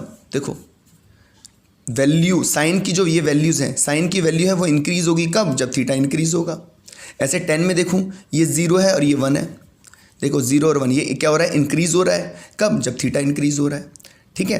तो देखो कॉस थीटा की वैल्यू डिक्रीज हो रही है कब, जब जो एंगल की वैल्यू वो क्या हो रही है, इंक्रीज हो रही है। तो इसमें उल्टा रिलेशन है, एक वैल्यू इंक्रीज हो रही है और एक वैल्यू डिक्रीज हो रही है। तो यहाँ देख लेते हैं, देखो डिक्रीज थीटा डिक्रीज ये तो नहीं हो सकता, इंक्रीज थीटा इंक्रीज ये भी नहीं हो सकता, ठीक है। एक कॉस थीटा की वैल्यू इंक्रीज होती है जब थीटा डिक्रीज होता है, या कॉस थीटा की वैल्यू डिक्रीज होती है जब थीटा इंक्रीज होता है, उल्टा रिलेशन है। तो ये क्या होगा, value increases when theta decreases, ये बिल्कुल सही है, बी वाला इसका आंसर करेक्ट है। अब इसके बाद बेटा है the angle of elevation of the top of the tower from the point on the ground which is 30 metre away from the foot of the tower is 30 degree, find the height of the tower. ये बेटा ठीक है हमारी application of trigonometry से आए हैं और इसके लिए हमें पहले इनके लॉजिक्स पता होनी चाहिए। तो बेटा ये हमारे पास आ चुका है, ठीक है। ये हमें बेसिक पता होना चाहिए, फिगर बनाने से पहले मेरे को अगर ये बेसिक पता नहीं है तो मेरा फिगर गलत बनेगा, ठीक है। देखिएगा सबसे पहले तो जब भी मेरे को फिगर बनाने को बोलेगा मैं ऑब्जेक्ट ग्राउंड बनाऊंगा या फिर बेस बनाऊंगा, ठीक है। उसके बाद मुझे ऑब्जर्वर लड़का लड़की देगा या फिर बिल्डिंग टावर, ठीक है, पोल्स, ऐसे। तो ऑब्जर्वर और ऑब्जेक्ट को बनाना है, और जो ऑब्जर्वर और ऑब्जेक्ट है ना, ठीक है, वो ग्राउंड के साथ कितने डिग्री का एंगल बनाएंगे, 90 डिग्री के एंगल बनाएंगे। अगर सामने वाला कुछ एंगल नहीं देता है तो मुझे यही 90 डिग्री के एंगल को ही मेंशन करना है। एंगल ऑफ एलिवेशन, एलिवेशन है ना बेटा वो एलिवेटर से बना है और एलिवेटर क्या है बेटा, लिफ्ट। लिफ्ट का काम है नीचे से ऊपर लेके जाना, ठीक है। ऊपर से नीचे भी लिफ्ट लेके आती है, लेकिन एक बात बताऊं आपको, ऊपर से नीचे आने के लिए मुझे लिफ्ट की ज़रूरत नहीं है। मैं छत पे खड़ा हूं, ठीक है, और मैं छत से छलांग मारूंगा ना तो मैं अपने आप ही नीचे आ जाऊंगा, लॉ ऑफ ग्रेविटी, ठीक है। मुझे लिफ्ट का जो काम है मेरे लिए वो है नीचे से ऊपर ले जाना। तो लिफ्ट यानी कि एलिवेटर, और एलिवेटर से बना एलिवेशन। तो एंगल ऑफ एलिवेशन मतलब नीचे से ऊपर, मैं नीचे खड़ा हूँगा और ऊपर किसी चीज़ को देखूंगा, ठीक है, तो ये मेरा एंगल ऑफ एलिवेशन बनेगा, ठीक है। और एंगल ऑफ एलिवेशन ट्राइंगल के अंदर बनता है हमेशा। और एक और चीज़, ठीक है, बेस के साथ बनेगा, ये ग्राउंड के साथ बनेगा ये एंगल, ठीक है। एंगल ऑफ डिप्रेशन, डिप्रेस्ड, जब मैं डिप्रेस्ड होता हूँ तो देखो मैं सर वैसे पकड़ लेता हूँ, ठीक है, और नीचे देखता हूँ। तो एंगल ऑफ डिप्रेशन का मतलब है मैं कहाँ देख रहा हूँ, ऊपर से नीचे। मैं ऊपर हूँ और मैं कहाँ देख रहा हूँ, नीचे किसी ऑब्जेक्ट को देख रहा हूँ, ठीक है। और एंगल ऑफ जो डिप्रेशन है, देखो एंगल ऑफ एलिवेशन ट्राइंगल के अंदर बना था, तो एंगल ऑफ डिप्रेशन ट्राइंगल के बाहर बनेगा, ठीक है। एंगल ऑफ डिप्रेशन के लिए एक इंपॉर्टेंट, सबसे इंपॉर्टेंट बात है, इमेजिनरी बेस बनेगा कहाँ पर, टॉप पर, बिल्डिंग के टॉप पर, टावर के टॉप पर, ठीक है। इमेजिनरी बेस बनाना पड़ेगा। एक पर्सनल सी बात है यहाँ पे बहुत ज़्यादा, एंगल ऑफ एलिवेशन बोल दो चाहे एंगल ऑफ डिप्रेशन बोल दो, ये दोनों के दोनों हमेशा कैसे होते हैं, सेम होते हैं। और इसका रीज़न होता है अल्टरनेट एंगल, जेड फिगर बनता है, ये एंगल ऑफ डिप्रेशन है, ये एंगल ऑफ एलिवेशन है, ये दोनों के दोनों कैसे होंगे, हमेशा इक्वल होंगे, ठीक है। और सबसे इंपॉर्टेंट यहाँ पे चीज़ है, सबसे इंपॉर्टेंट यहाँ पे चीज़ है, ठीक है, जैसे जैसे मैं बिल्डिंग के पास, टावर के पास या पोल के पास जाऊँगा वैसे वैसे एंगल ऑफ एलिवेशन क्या होगा, बढ़ेगा, ठीक है। जैसे जैसे बिल्डिंग से दूर जाऊंगा वैसे वैसे एंगल ऑफ एलिवेशन क्या होगा, कम होगा। जैसे सपोज करो ये एक बिल्डिंग है, ठीक है, मैं इसको यहाँ से देख रहा हूँ, ठीक है, मेरा भाई इसको यहाँ से देख रहा है, ठीक है। मुझे बोला गया है कि हमें बोला गया है कि एक तो 30 डिग्री से देख रहा है और एक 60 डिग्री से देख रहा है, ठीक है। तो जो बिल्डिंग के पास है वो एंगल बड़ा होगा। जैसे जैसे बिल्डिंग के पास गए वैसे वैसे एंगल बड़ा हो गया। तो पास वाला एंगल क्या होगा, बड़ा होगा, दूर वाला एंगल क्या होगा, छोटा होगा। पहली चीज़ समझने वाली, ठीक है। और एक इसमें very very very very important चीज़ मैं लिखना भूल गया, ठीक है। जब भी टू हाइट दे रखिए, टू हाइट कैसे, एक तो होगा ऑब्जर्वर देखने वाला, एक होगा ऑब्जेक्ट बिल्डिंग, ठीक है। जब इन दोनों की हाइट दे रखी होगी तो सबसे पहले मैं निकालूंगा एक्चुअल हाइट, और एक्चुअल हाइट को ही मैं क्या मानूंगा, हमारे क्वेश्चन में परपेंडिकुलर मानूंगा, ठीक है। एक्चुअल हाइट कैसे निकालते हैं, ऑब्जेक्ट की हाइट में से, ऑब्जेक्ट की हाइट में से ऑब्जर्वर की हाइट को मैं माइनस कर दूंगा, ठीक है। अगर मुझे ये सारे के सारे बेसिक रूल पता चल गए तो मेरा पहली बात तो फिगर गलत नहीं बनेगा, और अगर मेरा फिगर गलत नहीं बना तो हो ही नहीं सकता कि मेरा क्वेश्चन गलत हो, ठीक है। सबसे पहले मुझे ग्राउंड बनाना है। अगर मुझे उसके बाद ग्राउंड के बाद बोल दिया जाए कि मेरे पास दो आदमी हैं, ऑब्जर्वर है, ऑब्जेक्ट हैं, तो मैं दोनों को बनाऊंगा, बस वो ग्राउंड के साथ कितने डिग्री के एंगल पे होंगे, 90 डिग्री पे, अगर कोई एंगल नहीं दे रखा है तो, ठीक है। उसके बाद एंगल ऑफ एलिवेशन लिफ्ट, ठीक है, नीचे से ऊपर, ठीक है, नीचे से ऊपर देखूंगा। एंगल ऑफ एलिवेशन हमेशा ट्रायंगल के अंदर बनेगा और ग्राउंड के साथ बनेगा। एंगल ऑफ डिप्रेशन इसका उल्टा होगा, ठीक है, ऊपर बनेगा, टॉप पे बनेगा, ठीक है। इसके लिए मुझे इमेजिनरी लाइन बनानी पड़ेगी, और एंगल ऑफ डिप्रेशन क्या होगा, ठीक है, हमेशा ट्रायंगल के बाहर बनेगा, ठीक है। एंगल ऑफ एलिवेशन और एंगल ऑफ डिप्रेशन के बारे में क्या बात है, ये दोनों के दोनों सेम होते हैं अल्टरनेट एंगल की वजह से, ठीक है। दो इंपॉर्टेंट रूल, सबसे इंपॉर्टेंट रूल है, इनकी वजह से ही क्वेश्चन गलत होता है। अगर जैसे जैसे मैं बिल्डिंग के पास जाऊंगा, ठीक है, ऑब्जेक्ट जो एंगल ऑफ एलिवेशन है, ठीक है, वो क्या होगा, मेरा बढ़ेगा। जैसे जैसे मैंने दो आदमी लिए, एक आदमी, ठीक है, बिल्डिंग के ज़्यादा पास है, एक आदमी बिल्डिंग से थोड़ा दूर है, ठीक है, दो एंगल दे रखे हैं 60 और 30, तो जो पास में है उसका एंगल ऑफ एलिवेशन बड़ा होगा 60 वाला, ठीक है, और जो दूर वाला उसका 30, ठीक है। इसके बाद एक और इंपॉर्टेंट चीज, जब भी दो हाइट दे रखी होगी, एक हाइट होगी ऑब्जर्वर की, एक हाइट होगी ऑब्जर्वर की और एक हाइट होगी ऑब्जेक्ट की। जब भी दो हाइट दे रखी होगी तो सबसे पहले मैं, ठीक है, एक्चुअल हाइट निकालूंगा, और एक्चुअल हाइट मेरी क्या होगी, ऑब्जेक्ट की हाइट में से ऑब्जर्वर देखने वाले की हाइट को मैं क्या कर दूंगा, माइनस कर दूंगा, ठीक है। अगर मुझे ये सातों के सातों रूल मुझे अच्छे से पता चल गए हैं, ठीक है, तो मैं क्वेश्चन को पढ़ के उसका फिगर बनाऊंगा पहले। अगर मेरा फिगर करेक्ट बन रहा है, ठीक है, तो मेरा क्वेश्चन गलत नहीं होगा, ठीक है। जैसे ये रहा मेरा क्वेश्चन, मुझे क्या बोला, एंगल ऑफ एलिवेशन, एलिवेशन मतलब नीचे से ऊपर, मैं नीचे हूँ, ऊपर देख रहा हूँ, कहाँ देख रहा हूँ, टॉप ऑफ द टावर, ठीक है, टावर के टॉप पर, और कहाँ से देख रहा हूँ, ग्राउंड के एक पॉइंट से, मतलब मैं पॉइंट हूँ, ठीक है। तो बना देता हूँ मैं। सबसे पहले आप क्या बनाएंगे, सबसे पहले हम बनाएंगे ग्राउंड, ठीक है। उसके बाद हमने बोला, उसने बोला टावर बनाने को, मैंने टावर बना दिया। उसने बोला मैं एक पॉइंट हूँ, मैंने पॉइंट मान लिया अपने आप को, और मैं टावर के टॉप पे देख रहा हूँ, ये मेरा एंगल ऑफ एलिवेशन हो गया। एंगल ऑफ एलिवेशन हमेशा ग्राउंड के साथ बनता है, ठीक है। अब उसके बाद क्या बोला उसने, ठीक है, विच इज़ 30 मीटर अवे, जो पॉइंट है which is 30 metre away from the foot of the tower, tower के पैर से पॉइंट 30 मीटर दूर है, ठीक है। टावर का पैर, ये टावर था बेटा मेरा, इसका फुट का है, ये रहा फुट टावर का, इससे ये पॉइंट कितने मीटर अवे है, 30 मीटर अवे है, ये डिस्टेंस 30 मीटर की हो गई, ठीक है। और आपको पता है जब भी बिल्डिंग टावर ये बनाएंगे तो ये ग्राउंड के साथ कितने डिग्री के एंगल बनाएंगे, 90 डिग्री का।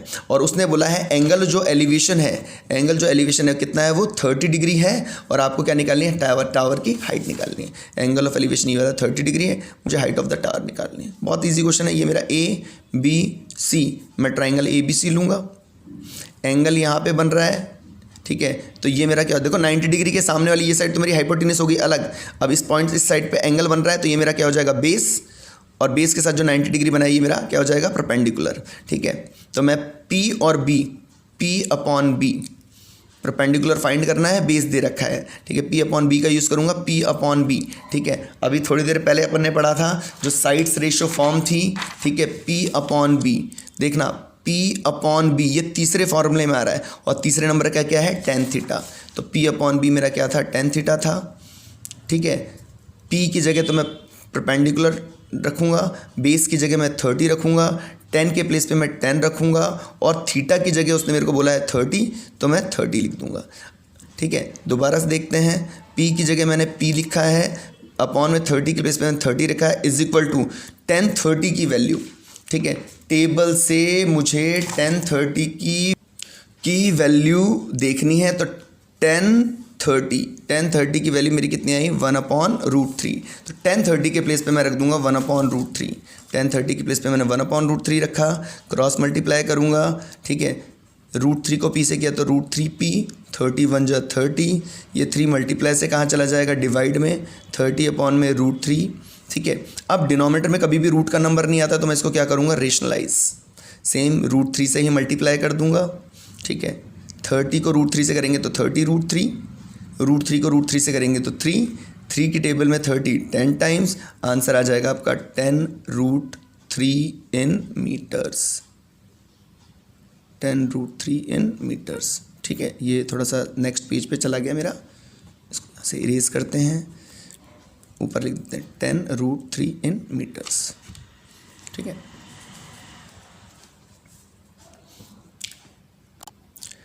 अब इसी के बाद है ना, मुझे इसका बी पार्ट पूछा गया, if sec theta is equal to if 3x is equal to sec theta 3/x is equal to 10 theta, then find the value of 9x² minus 1/x²। देखो मैं बहुत ढंग से देख पा रहा हूँ, उसने मुझे वैल्यू तो यहाँ पे दे रखी है x की, और मुझसे यहाँ पे पूछ रहा है x², ठीक है। तो देखो मैंने क्वेश्चन लिखा है यहाँ पे, 3x तो दे रखा sec थीटा, 3/x दे रखा 10 थीटा, और मुझसे ये वैल्यू पूछ रहा है, इसकी वैल्यू क्या होगी। बहुत सिंपल है, मेरे को x दे रखा है और मेरे को x² निकालना है, तो मैं क्या करूँगा, स्क्वायरिंग बोथ साइड करेंगे। जरा इसका स्क्वायरिंग बोथ साइड करेंगे तो 3 का स्क्वायर 9, x का स्क्वायर x², ठीक है, और इज इक्वल टू में sec का स्क्वायर sec² थीटा, ठीक है। सिमिलरली इसका स्क्वायर करेंगे बोथ साइड तो 3 का स्क्वायर 9 अपॉन x का स्क्वायर x², ठीक है, और 10 का स्क्वायर करूँगा तो 10² थीटा। मैंने इन दोनों का स्क्वायरिंग बोथ साइड किया है, ठीक है। फिर वो बोल रहा है जो x² है और 1/x² है, जो x² न्यूमरेटर में है और जो x² डिनोमिनेटर में है, उनको क्या करना है, आपको माइनस करना है। तो मैं इन दोनों को माइनस कर रहा हूँ, देखना, तो 9x² माइनस 9 अपॉन में x² इज इक्वल टू, इसको भी माइनस करो अब, sec² थीटा माइनस 10² थीटा, ठीक है। देखना sec² theta minus 10² theta, sec 5वां नंबर है, 5वें नंबर देखो 1 2 5 3 6 4, आइडेंटिटी ये का नंबर यही था, अभी थोड़ी देर पहले देखा था, ठीक है। sec का 5वां है तो 5वें और तीसरे का पेयर बनाएंगे, sec थीटा तीसरे नंबर पे 10 थीटा, ठीक है, इस सब पे स्क्वायर आता है, इज इक्वल टू में 1 आता है, कोई नंबर छूट रहा है, गैप है, यस, तो बीच में आएगा minus, sec² theta minus 10² theta की जगह मैं क्या रख दूंगा, 1 रख दूंगा। इन दोनों में कुछ कॉमन आ रहा है, 9 मैंने कॉमन लिया, यहाँ पे तो बच जाएगा x², यहाँ पे बच जाएगा 9 से 9 कॉमन लेते ही 1 बच जाएगा, और अपॉन में x²। तो इस पूरे की वैल्यू मेरी क्या आ रही है, 1 आ रही है, ठीक है। कोई डिफ़िकल्टी हो तो आप ये पहले 10 क्वेश्चन मुझसे पूछ सकते हैं, अगले 10 क्वेश्चन मैं आपको नेक्स्ट वीडियो में सेंड करूँगा।